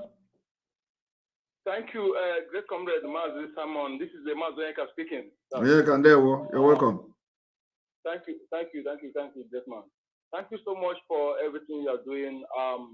I just want to pass a message to Chukwu Masoludo via this platform. Do I permitted? Go ahead. Okay. Professor Chukwu Masoludo, the governor of Anambra State. I have been following your press release, your statement since you became governor. It's obvious that you are trying to be Fulani image maker, not to serve Anambra State, Anambra people. Professor Chukwu Masoludo, I want to remind you, during the time of your campaign, your predecessor, security, gunned down 3 unknown gunmen. They were masked and they were Fulani people. No media covered it. Professor Chukwu Masoludo, on the eve of Anambra State election, more than 118 passenger seaters, buses, were conveyed into the region, said to be prison inmates. These people were not conveyed back today. You are not saying something about it. Professor Chukwu Masoludo, your counterparts in the north are pampering hardened criminals, murderers who kill pregnant women, who kill tens of thousands of Nigerian army, Southern and Christian soldiers. We are pampering them, they were tagging them repentance, and you are killing the innocent people, those who are asking for freedom, those who volunteered So, God, those Nigerian security will refuse to protest. I want you to remember that what you are doing, your actions, you and other governors, the actions will haunt your children tomorrow. And you children of all these governors and the wife of governors like stepmom, you claim to be first lady, you are not condemning the killing of innocent children, your fellow mothers, making them widows, making the children fatherless, making them homeless. You are not condemning them. Your Muslims can be regarded as complicit. You State of House of Assembly lawmakers and the cabinet in the Eastern states that keep quiet. Ushoguagu, remember, Ushoguagu, you can speak, you can mention 100 words in a second. You are no more talking. You are no more talking. Your silence can be regarded, will be regarded as complicit to the killings, to the gross crime against humanity being committed against Biafrans in the Southeast. I rest my case. Thank you. Thank you very much, Onyeka, for your comment there. And for those of you watching on, watching, you look at the screen, you find out the security outfit in Katsina State. They are allowed to carry AK-47, but not in Biafra land, not in any other part of the country that any security outfit is allowed to carry AK-47. So you people now understand what is going on. Welcome to the program. Yes, good evening from here. This is my very first time ever calling your show. Your first time ever calling this place. First time ever. And I've been watching you now for 4 years. And this is the first time ever I've been calling your show. Wow. All right, you're welcome. Yes. Thank you very much, Martin. My name is Ayo. Ayo Miko, to be precise. I'm a Yoruba man. I'm a Yoruba boy. And I've been watching your program for so long because your teaching is not just you don't just teach or just make broadcasts about Biafrans alone. You all your teachings, anybody with good conscience that wants freedom for the people of Africa in general will learn a lot from your teaching. And that's the reason why, like, I'm so addicted to your shows. Every time you come live, even you come live at 5 o'clock in the morning, I will always make sure like I'm on your live program. If I don't watch it to the end, I will save it and I'll watch it later on. And the reason I called for the first time, and I said no, I need to call Mazi for the first time ever, is because I just need to just appreciate you. Tell you like you're not just preaching to just Biafrans alone. We the new generation of the Yorubas, like you always say, we the new generation of the Yorubas. We are watching you. We are watching not just you. We're watching every single freedom fighter that is preaching the gospel of truth to the entire generation of Africa. We are watching you. We are watching even though in the Yoruba nation agitators, the Biafran agitators, we know the real ones among you. We know the real ones among the Yoruba nation agitators. We know the people that is preaching the gospel of truth. And of course, Omadike himself, Mazi Nnamdi Kanu. We are praying for his freedom, and he will be free. And he's going to join us in this liberation to liberate the entire race of Africa, for us to pick the glory of Africa to the best way we can put the glory of Africa. And also, before I get off the phone, please, Mazi, I need you to do me a favor, because I have a lot of Biafran friends. I spent like almost all my life that I've been on this planet Earth. I have a lot of Biafran friends. They live in our neighborhoods. And when I was back in Nigeria, we went to school together. So I still keep in touch with all of them, every single one of them, because I believe that we, the Yorubas and the Biafrans, we brothers. That there is no fight that can ever be in between us. Our ancestors, our forefathers, they've already done the mistakes that they've done. That's them. We, the new generation of Biafrans and the Yorubas, we can never fight with each other. And Nigeria can never ever turn us against each other. It can never happen. Not in this time, not in any afterlife, never ever. So I always have a conversation with my Biafran friends. And one thing that I notice when I'm having conversation with them, some of them, right, they're saying that they're going to vote for Bola Tinubu. And I've been telling them, I say, yo, listen, there is no way you can vote for Tinubu because we the Yorubas, we're not going to vote for Tinubu. And it's not like we hate Tinubu. We don't hate him. He's a Yoruba man. He's our father. We're trying to put him back on track.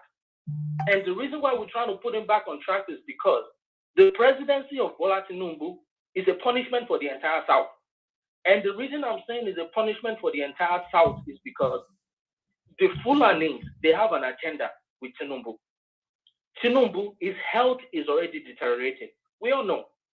There is no way, even though if God gives Tinubu long life, Tinubu can never spend another 20 years on this planet. It's not happening. Yes.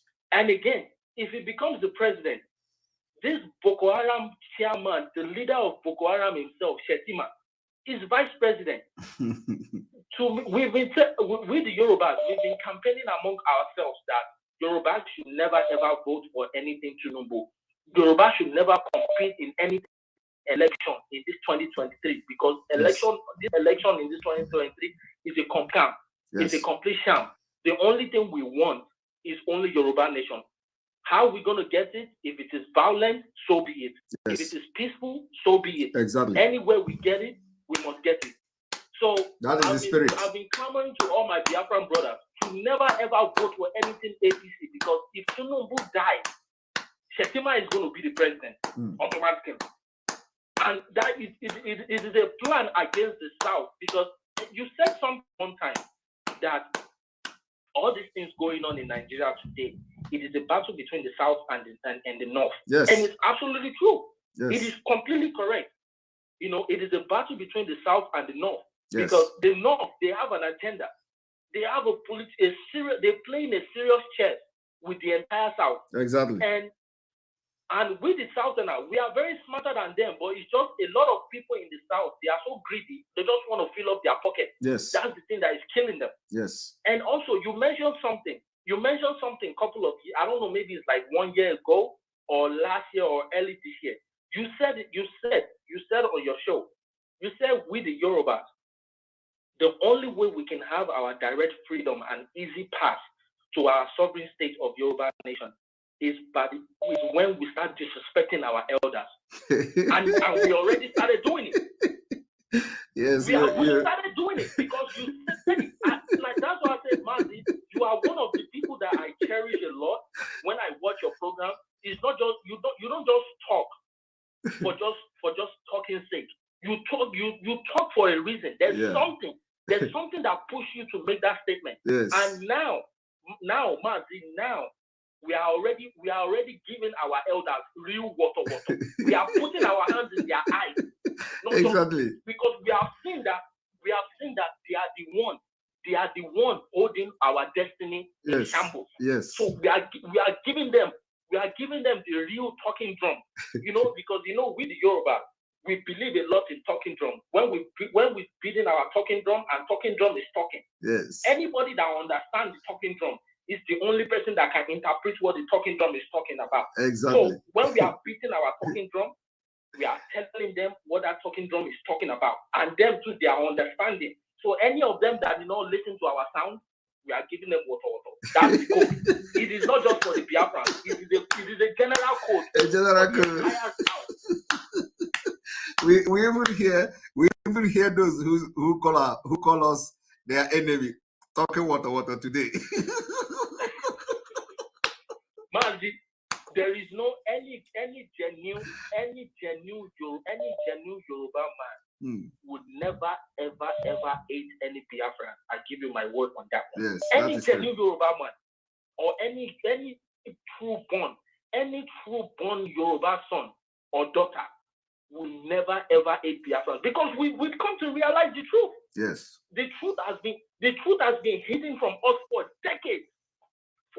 For decades, the truth has been hidden from us, and now we have seen the truth. And again, you always say something that it is a global fact. It's not just any regular fact. It is a global fact. You always say the secret that they kept away from a black man is hidden in a book. That book now, we are reading that. We are reading it. More than the people that wrote it. Even if it is going to be 5,000 pages, we are reading it. Even though if they make the page crypto page, we will decode it and read the page. If they make the page a crypto page, we will decode that crypto. You are really following.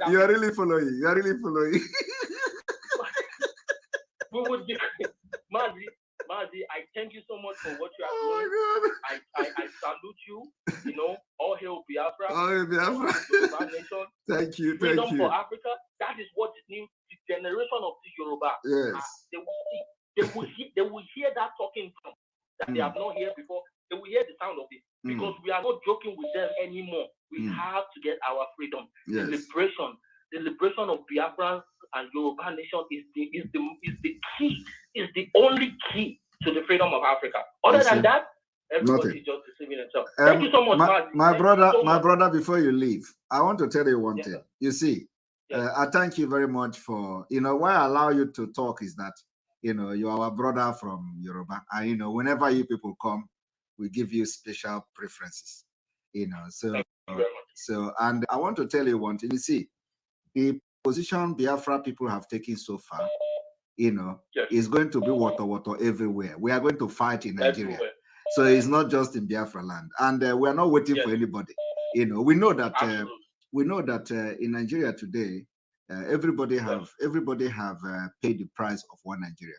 But in those one price of Biafra people have paid the worst price and the most heartbreaking price we have paid. Yes. So that is why we are shouting more than everybody. Okay, so we understand. Yes. We understand the game, and now we are not only going to shout more than everybody. We are going to start. Yes. We are going to start the disintegration of Nigeria by ourselves.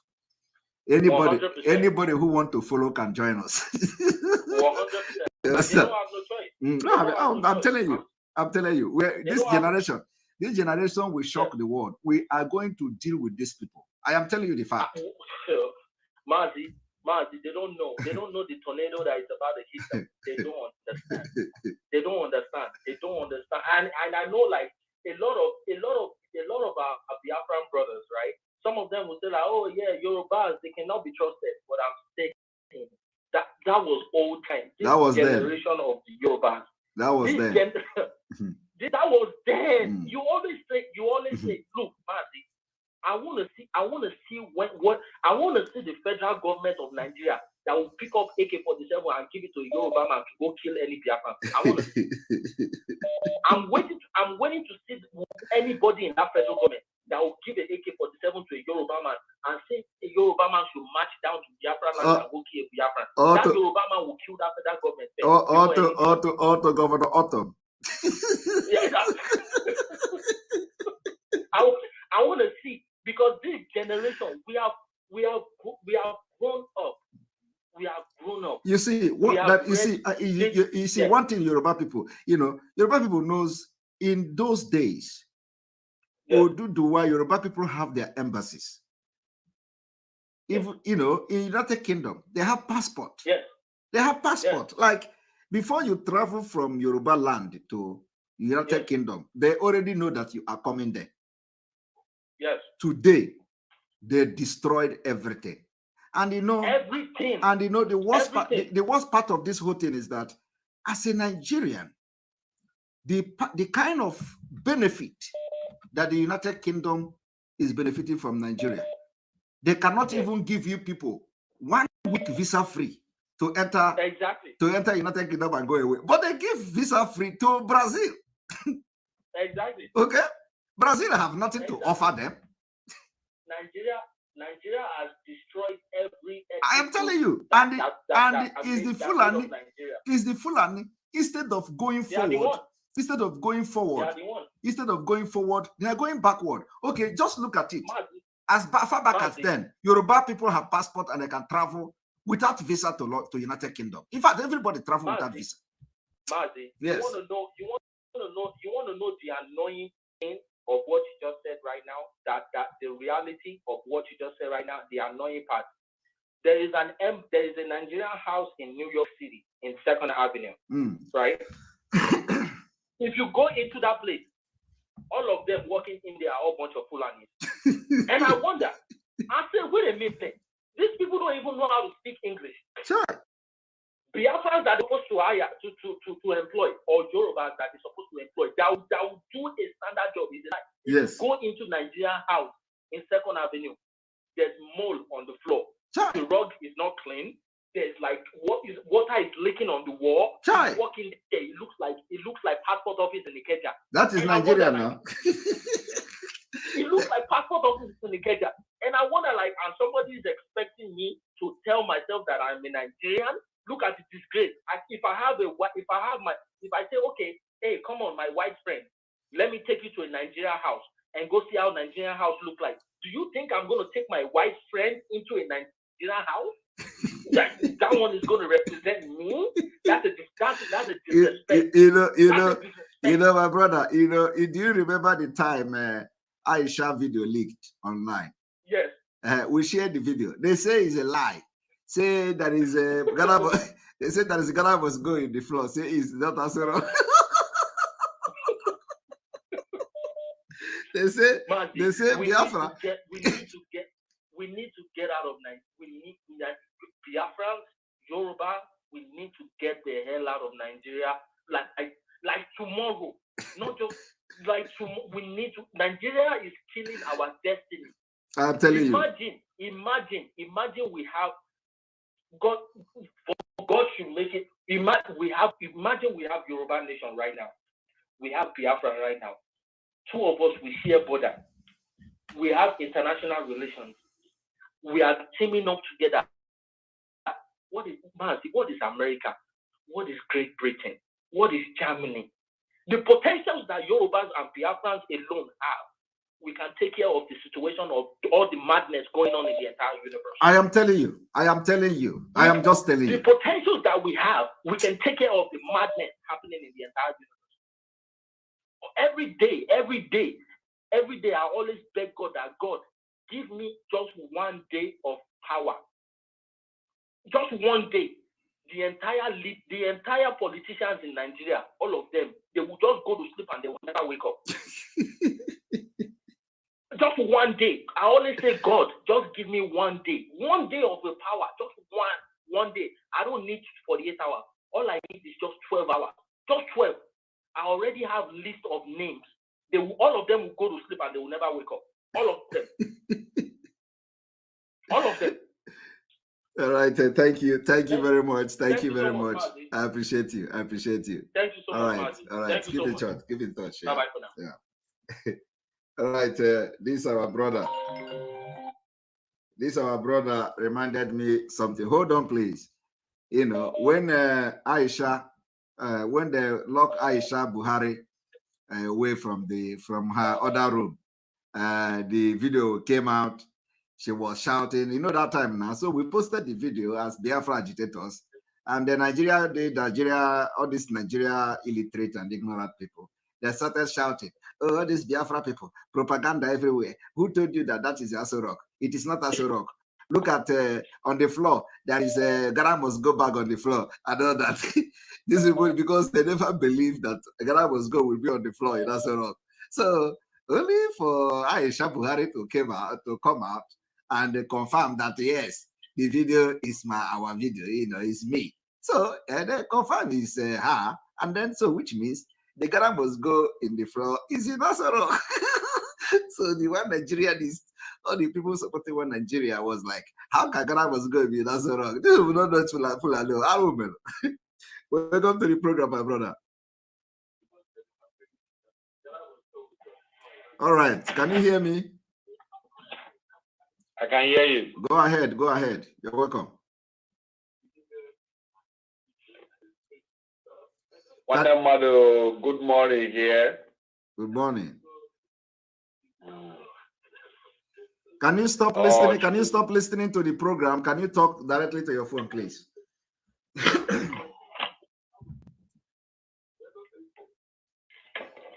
Good morning. Here, my first time being Boge, and I'm very, very happy today to discuss with you. You're welcome. This one we're having. This one we're having first caller. I hope all of you will be there tomorrow, because that is where all here them. We are following you because you are doing the right thing. You are doing the right thing. Thank you. Thank you. You're so welcome. The exposition of today occurs with a lot of things. Wow. And including the last caller, the Yoruba man that is speaking with you. It shows that everybody is coming together. Yes. The togetherness. Ojo in Ibala well. Ojo in Ibala together. Even though to that time itself, my boy, if I did not wash you, my boy will even tell me, Daddy, you didn't wash Simeon today. Wow. Maybe me and Mumukwen was also for maybe Simeon can go. Yes, because I'm enjoying your program. Forget when the other people. A man that have a sense of reasoning, a man, true, you are fighting for the liberation of Biafra. Thank you. And we that we are in Europe, we are even tired, Steph. We are even tired. I always tell my children that I will be a happy man. The day my phone no can be use European passport and Biafran passport. Yes. That day will be the most happiest day in my life. Because I'm tired of Nigeria. I was born in Lagos, but Nigeria is not one. I must tell you the truth. Even though when you sit together, our political discussion and everything, you will find out that we are not one. Yes. Because our diversity is not the same. It's not the same. Very dangerous. The same at all. Except I want to continue in that contraction called country. But the only thing and I know that the God that lead the Israelites to the promised land will lead you to the promised land, and will lead every one of us to the promised land. So, and I believe God will give you more strength, sufficient grace. Amen. That will make everything to work out. Amen. Afamugo Chukwemeka, Afamugo Emmanuel. I've been very, very grateful. But our president, not to Kalam for now. All around. Yes, he's sleeping. No problem. You might not be going to school now, so you know, I don't know, very busy. And then can maybe do whatever. My daughter, my son just to be the maternity. Because all the 3 years old. I see. I'm married ever with my family in France here. Okay. But the IPOB people know like this France. Most of them have the autopilot and they are aware of reasoning more. I decided to stay on my own. That is Let me be focused on what I'm doing by myself, because I'm not a kid. Nobody can push me around. Yes. You can't tell me to do this or to do that. Yes. I'm the one that will choose the place that will benefit me and benefit my own family. Exactly. You understand? Exactly. That is a very strong. Thank you. And that I'm very happy with Chiamaka Ajere that came back. Yes. I'm very, very happy with him. Yes. He's another man, unlike Ekpa, but him sometimes. Can use why at the end of the day I realize why we know the right place we're supposed to be. Yes. But thank you very much. Thank you very much. That is a very strong. That is a very strong. Water is the code. Okay. All right. Water. So if you are in France, there is an autopilot in France. There is a group. And I had meeting with them. I had meeting with them. I want more their number. Their number is on the screen now. Let me put it on the screen so you can. I will copy it now. 1 moment. And actually on Twitter as well, we've posted most of the numbers. No, I used to. I'm my around because I know that the information anyhow information. Yes. If we are not learned enough, you cannot bring out all those information. No. So, yeah. So we have this one. We have this number now on the screen. School, and he got school, and the school are buying me. And we undergrad school, go to school, bro, buying me. Thank you very much. School, but school are by the alime. Yes. Yes. Thank you very much. Thank you very much. Thank you very much. All right. I'm very, very happy to even reach you today. So even I told my wife like next vacancy I got Finland, the guy sorry, I got Finland. My son want to see you, my son. Okay. Like it very, very well. Very, very well. This is a wonder. Thank you. Thank you very much. Thank you very much. Another person, my son like it, but I will King one Solomon. Yes. Yes. All right. No problem. All right. Thank you very much. Thank you. Simeon. Thank you. Thank you. All right, Ben. Ben, thank you very much for your super chat. We appreciate you. Thank you very much, Ben, for your super chat. We appreciate you. Our chairperson has been calling, and let us see. Hello, Madam Azuko Nagakwa. The dragon himself. Oh my goodness. I am so proud of you. You are doing a good job. And we stand solidly behind you.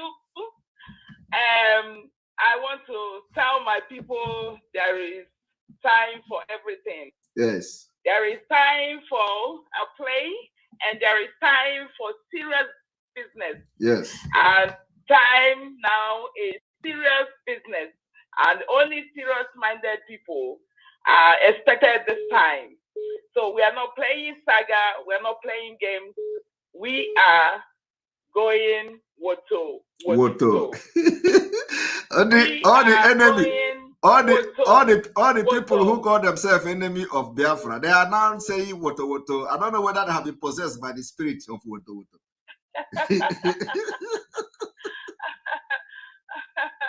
My brother, thank you for all you're doing. Thank you. You work morning, afternoon, night, and you're giving Biafran people what they need. Honestly, we are so. The Umada are solidly behind you. Thank you. Nothing that happens, nothing that shake, nothing that shake. Everything is in place. Yes. We must enter Biafra 2023. There is no missing it. I tell my Biafran people to come tomorrow. Tomorrow is D-Day, mega fundraising. Yes. The Umadas are calling each and every one of you to come. We have some things, some goodies that we're going to give those who are giving it the best. Honestly, tomorrow is going to be jam-packed and full of fun. Some come. If you want Biafra next year, you don't stay behind. If you want Biafra next year, don't keep quiet this time, because this is the hour. It has come, and we must enter our land next year. And for those who are still playing jamboree, playing around, thinking that gossip can solve it, there is no room for that. There is no room for distraction. There is no room for distracting anybody. There is no room for talking something that will not give us Biafra. All we need is Biafra, and that is why we ask people to form groups. The group is for fundraising and not for gossip. Yes. Any admin that sees that what you are doing is not worthwhile doing should be removed. Anybody that is not playing the hard game right now should be removed, because we don't want people to stay on the road without doing nothing. We want everybody to be working. We want you to bring your best for the Biafran people. Exactly. Do the bidding of the Biafran people. I will be so proud to enter that land next year. Exactly. And the code that you always say is woto. But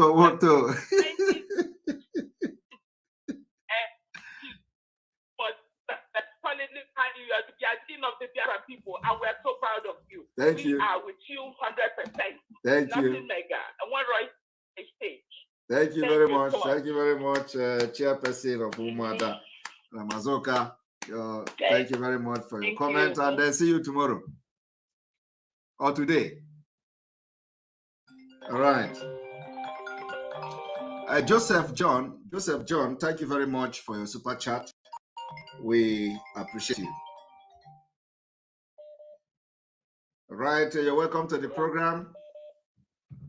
Hello. Hello. Good evening. Good evening from here. Master Simon. Good evening. I just decided to call you because I don't want to gossip. You just hit me so hard today. You're welcome. You're welcome. You're welcome. So no hard feelings. No problem. No problem. No problem.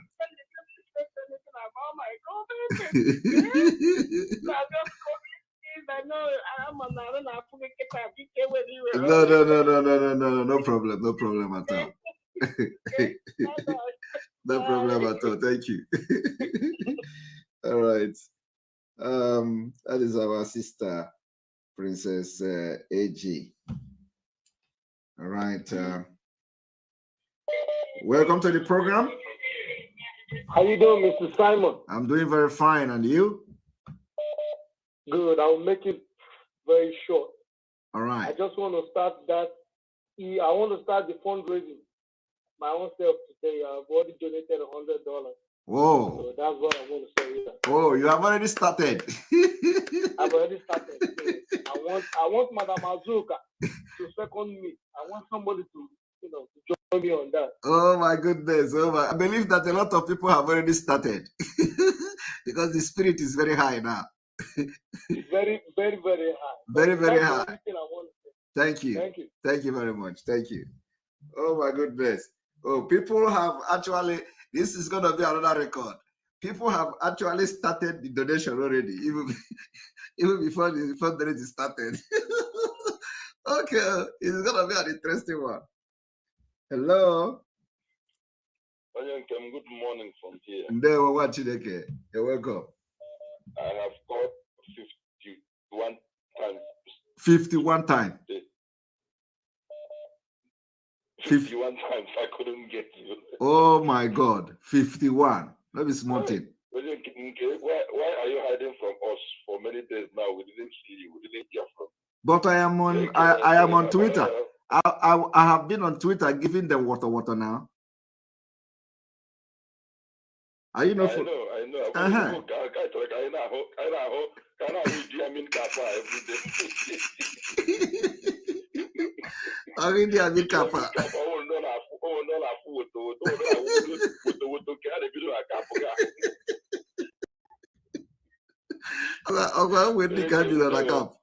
You're welcome. I want to ask you. Go ahead. Are you using our suggestions in your work, please? Are you using our suggestions? Yes, of course. Okay. Today I have two suggestions to make. Although I have contacted the media warriors and they said they will discuss this with you. Number one is I'm suggesting that we create online newspaper, Biafra online newspaper, because many people cannot watch you live. Okay. Many people cannot understand or can follow you when you are live on program. I'm suggesting we create online newspaper which people can read offline because some of the data is not always on.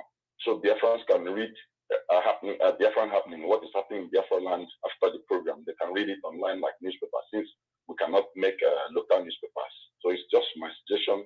I don't know how it will be welcomed and how it will be done. Yeah.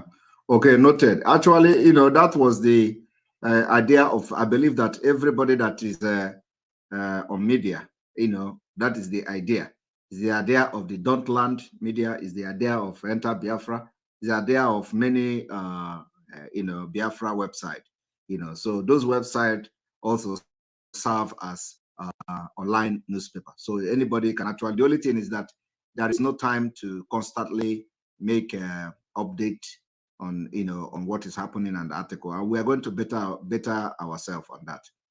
And that most of the website I don't know about other website, but for example, the Enter Biafra website is not accessible in Nigeria. It has been one of the biggest threats to them. So they spend money to block it. So only those with the VPN that we have access to read some of the things. So sometimes we have articles on those websites, and of course, like I said, like Dotland Media and other Autopilot Media, they also serve as newspaper and all that. So, but we are going to make better. But your suggestion is good and noted. They are not publishing newspapers. They are not publishing it like newspapers. Well, no, online newspaper is online newspaper. If you go to most of the, for example, like Punch, it is always the same format now. It's online newspaper. Most of the Punches, Premium Times, Sahara Reporters, all of them. So it is the same format. If you go to Enter Biafra, for example, it is also the same format. If you download the app, for example, you are going to see most of the articles that we are posting there. But of course, we're not, because of the time, and so the update and the articles are not being posted almost every day, like normal online newspapers and all that. But I think we are going to better ourselves on that. So that actually exists, and there are different platforms where you can read what is happening. The only thing we have to do now is to better the publishing of this information coming from Biafra land and from Nigeria. Okay. My second suggestion is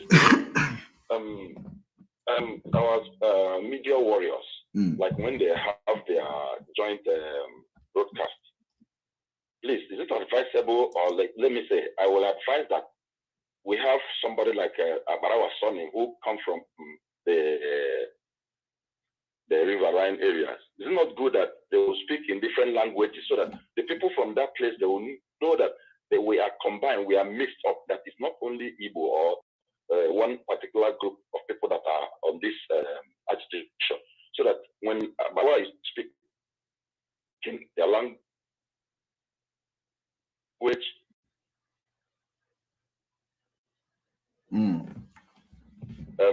language, any other person that is from another region will speak their language, so that the information will go fast and go more. There is the people will understand that we are combined. So they will know. Some people don't know that Aparawa Sonny is not an Igbo man, because he always like to speak Igbo. So my advice, when they will be speaking in different languages, so long as people will understand, one person will be speaking English, one person will be speaking Igbo, and the other person will be speaking, sound like Aparawa Sonny will be speaking in his own language. That also, that also is a very good idea, and it is noted. And they are watching and they are streaming this program. So now, Parawa, you said you have contacted the media team. They are going to take note of that. Yes, I didn't know. I didn't suggest to them. This just came to me this month. Okay. I contacted them about the newspaper. I contacted 247 and Ajay. They said they will look into it. They will discuss this with you, and they will get back to me. The bit of the language is just what came to me now, and I just want to tell you. All right, and people are suggesting also that you can still join the media team, so that you can be giving ideas and participate in what they are doing too. Yes. Yeah, he told me like that. 247 told me that. So are you going to join them? Yeah, I will do that. I will do that. All right, that's good. All right, so you're welcome. You're welcome on board. Yeah, please. The language, something should be. No, you have already said. You have already said it now, and it is noted. Okay. So, but when you join, you can be bringing idea. You can be bringing idea to them.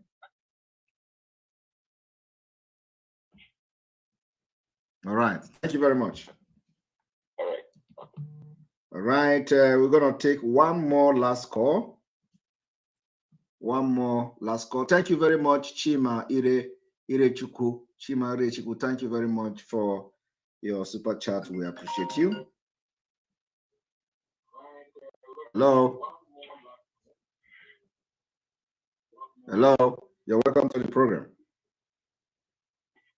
Yeah. You're welcome to the program. Go ahead. Okay. Mr. Simon Ekpa. Yes.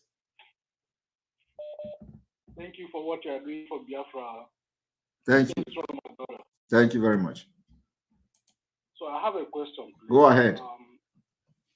question is this. Our leader once said that when Biafra comes, Biafra government will,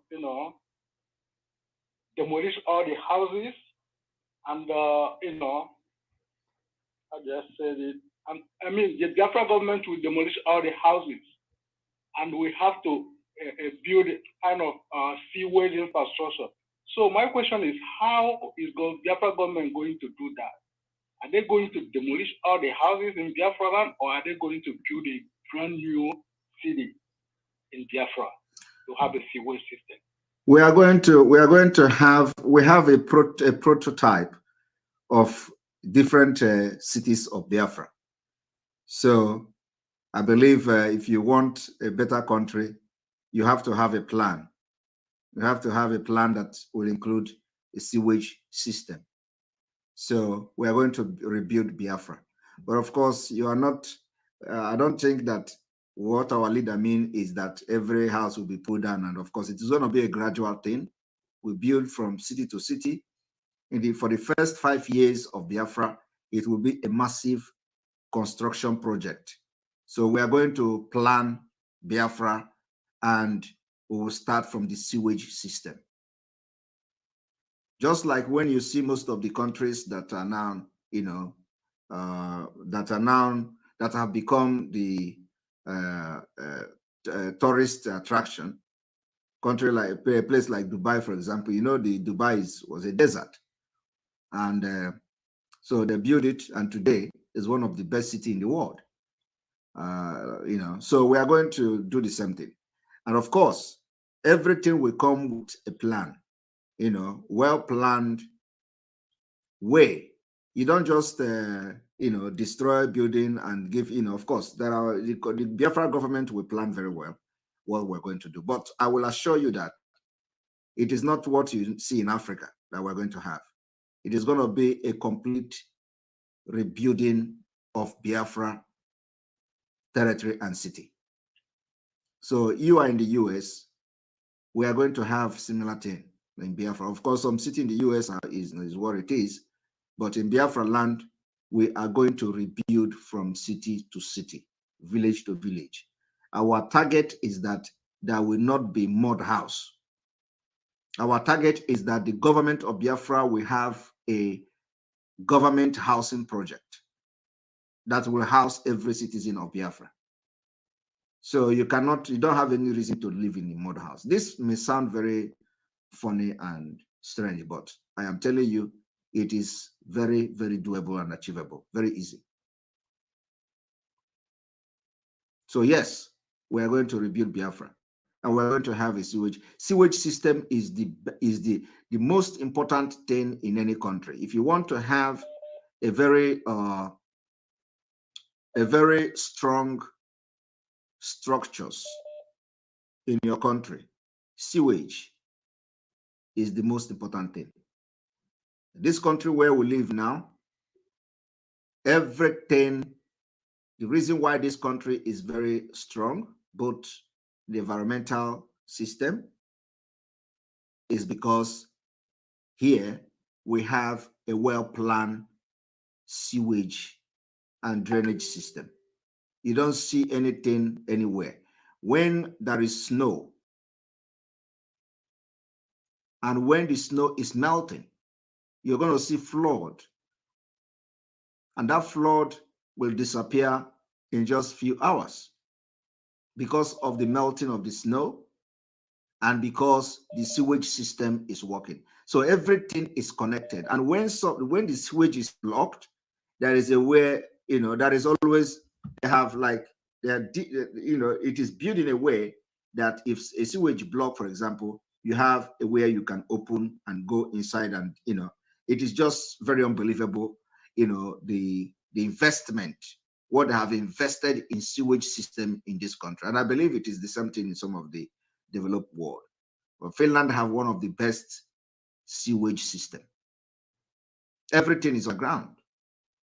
So we are going to do that in Biafra, because for us to have the kind of country of our dream, we are going to invest in drainage and the sewage system. In Biafra land, there are places you have erosion. Erosion is destroying some of the road, and endangering the life of people. If you go to Anambra State, for example, you see there are places where erosion have almost, endangering the life of people there. And some of those places, they have like story buildings, and those story buildings are bending already because of erosion. The government don't care. The government doesn't do anything. If you go to Onitsha now, you're going to cry. Some part of the Onitsha where they have this erosion. So in Biafra, we are going to make sure that we don't give any room for erosion. We're going to spend money to build underground drainage and sewage system. Very, very important. After that, everything we are going to do in the land will be an everlasting project. You can rebuild, you can destroy and rebuild and all that, but with a very good drainage system and sewage system, every structure you have will stand very strong. And of course, when you build the road will stay for long with the maintenance. But without a drainage system, no matter what you do, once rain come and it will sweep the whole thing away. So we're not going to allow that to happen in Biafra land. We are fighting this war for this freedom for a purpose, and we're going to achieve it. So my brother, we are going to Biafra, and I'm telling you now that we already have prototype of some of the cities.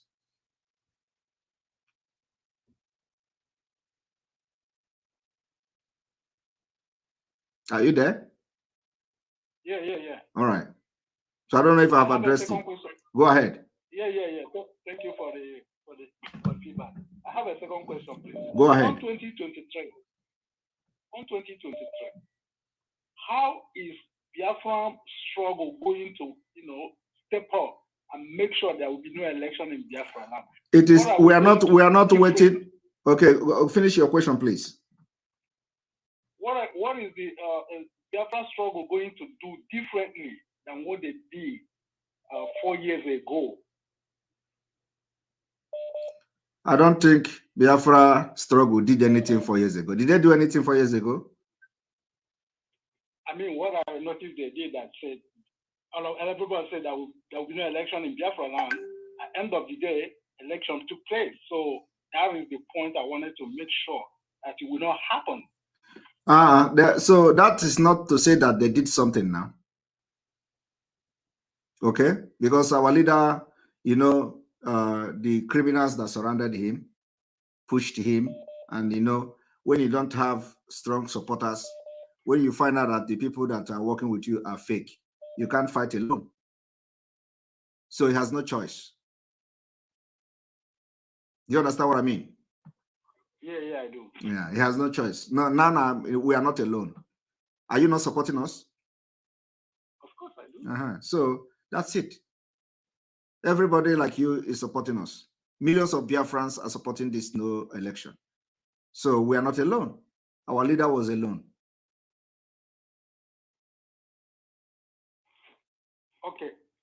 Okay, I have a final question, please. Go ahead. So, please, what will be the name of the Biafra national team if you have one? No, when we go to that bridge, we'll cross it. I am not a decision maker in Biafra. Biafra is a government, and so there are a lot of people that will bring opinion and bring ideas. So me, I'm just like, as a freedom fighter, my opinion doesn't actually matter in many things, but we are going to bring ideas and make things work. So if I come here to tell you this is the team and this is the team, it doesn't add up. But of course, I may have a wish of what I think the Biafra national team will be. Of course, it is going to be Biafra national team. They have another name for it. So what will be the name? Like Super Ego, like Tiger? Because our emblem, our logo is already Tiger. Can we name it a Tiger? The Tiger, okay. Who knows? It can be the rising sun. It can be the Ghana have Black Star of Ghana, right? Yeah. Is it Black Star? Yeah, Black Star is right. So our own can be rising sun. It can never tell. It can be the Tigers of Biafra. It can be, yes. It can be the Tigers of Biafra. You can never tell. He can be the super tiger or super lion of Biafra, you know, as the case may be. or even dragon team of Biafra.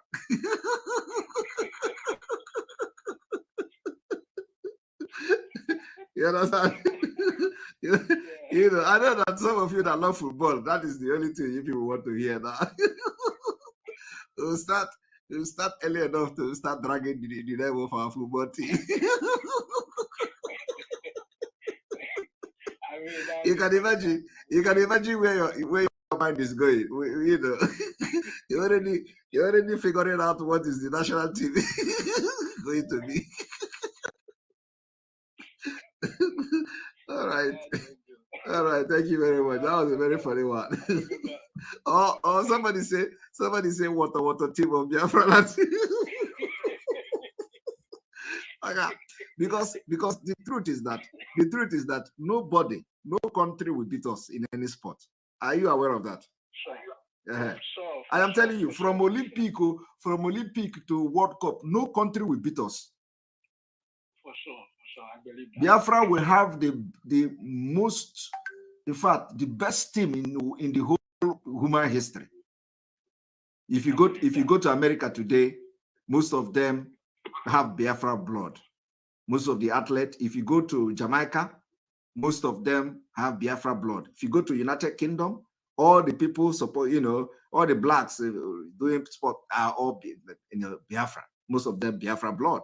If you go to Caribbean, most of them got Biafra blood. If you come to Europe, here any black you see have Biafra. So it is going to be one. And you know that in Nigeria today, not in a team, they don't, you know, any place, any team you see today in Nigeria, 90% of them, most of them are Biafrans. And they are not, it is not even the best.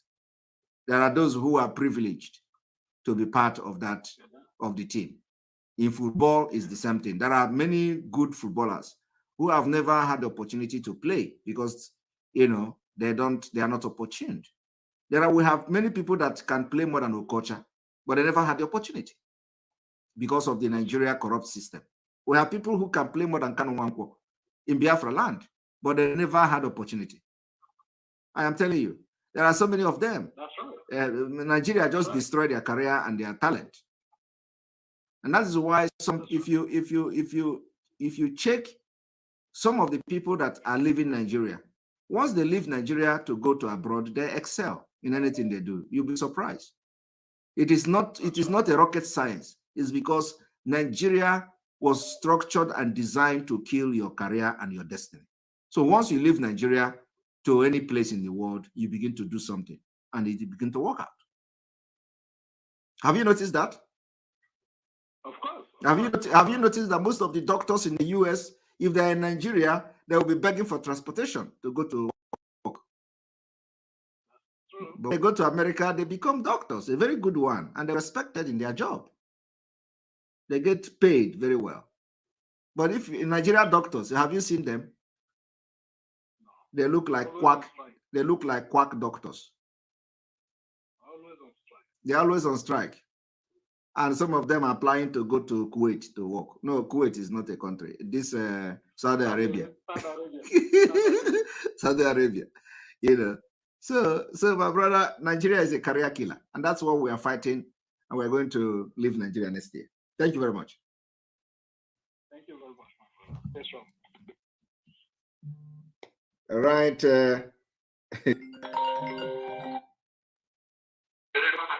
Welcome to the program.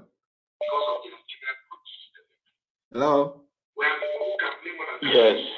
Go ahead, please. Well, Can you listen? Hear you're still talking. Yes, listen to the phone, please, and don't listen to the program, please.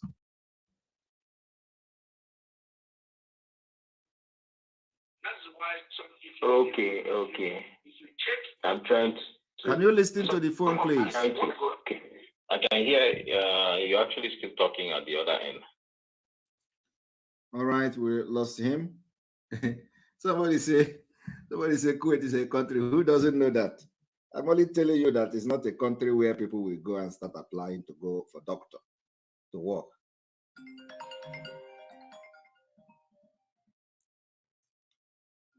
All right. Welcome to the program. Okay, thank you, Mazi Simon Ekpa. Yes. Good evening. Go ahead, please. From Biafran land. Okay. You've spoken a lot, and I've been following you for a long time. This is my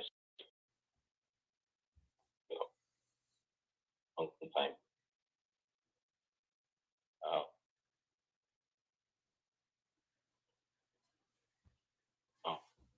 Okay, your distance is very bad. Welcome to the program. Well, good evening, sir. Good evening. Go ahead, please. Okay, sir. I want to ask you one question, sir. Go ahead. Okay, the question is about this. There is something the thing is happening in this Ghana because I'm in Ghana.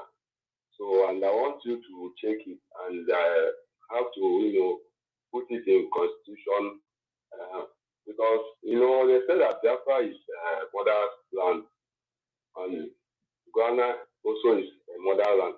And how the women behave here is not nice at all. How they treat men and everything. So I hope how Biafra is mother's land, it will not be the same thing like Ghana. Ghana, why are you bringing Ghana? Are we going to copy Ghana model? So we are talking about we are talking about development. You are talking about Ghana. Yeah, no, it's not like because the how we get now, like why not? And if the mother change So, you are worried. You are worried about women, about Ghana women. Did they offend you? My mother, they are still sitting on bad. And you go get back.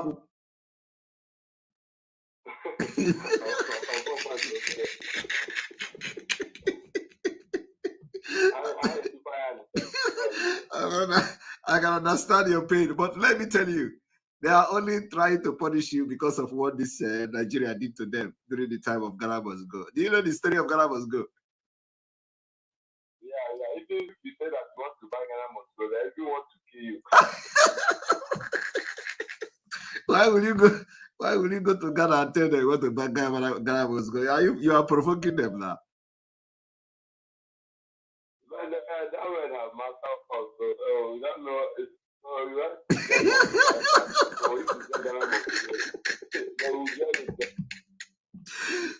So why are they going to teach again?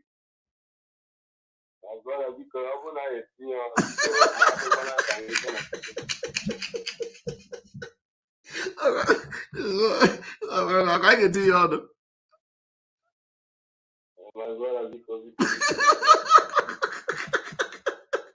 All right, I had to go. I get to you. Don't worry. Oh my God.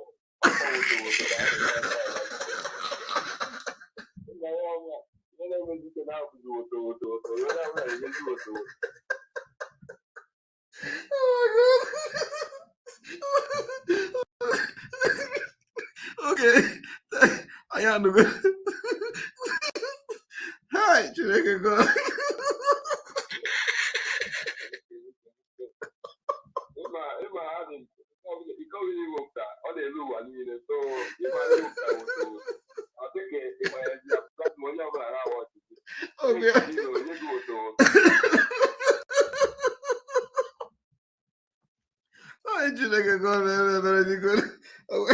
Oh my, the guy you gonna get with those. Some of you, my brother, I don't hear you. Some of you, hi, Jesus Christ.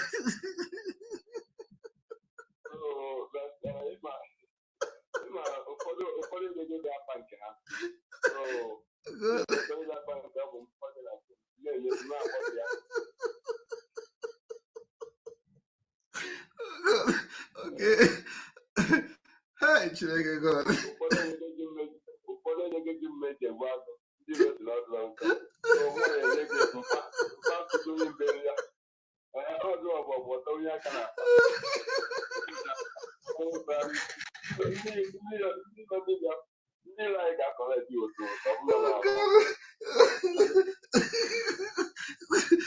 Hi, Chineke God.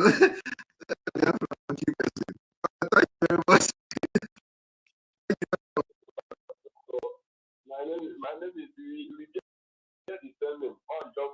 so Obvia. So I like the conductor. And don't have love anymore. And I'll do it before I do. All right. Thank you very much, Jaco.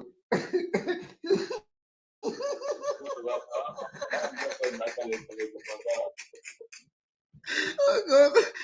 Chineke God, please don't call again, okay? We don't hear you.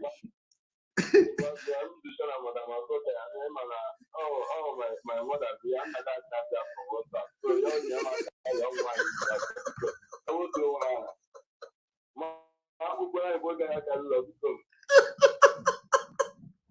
All right, thank you.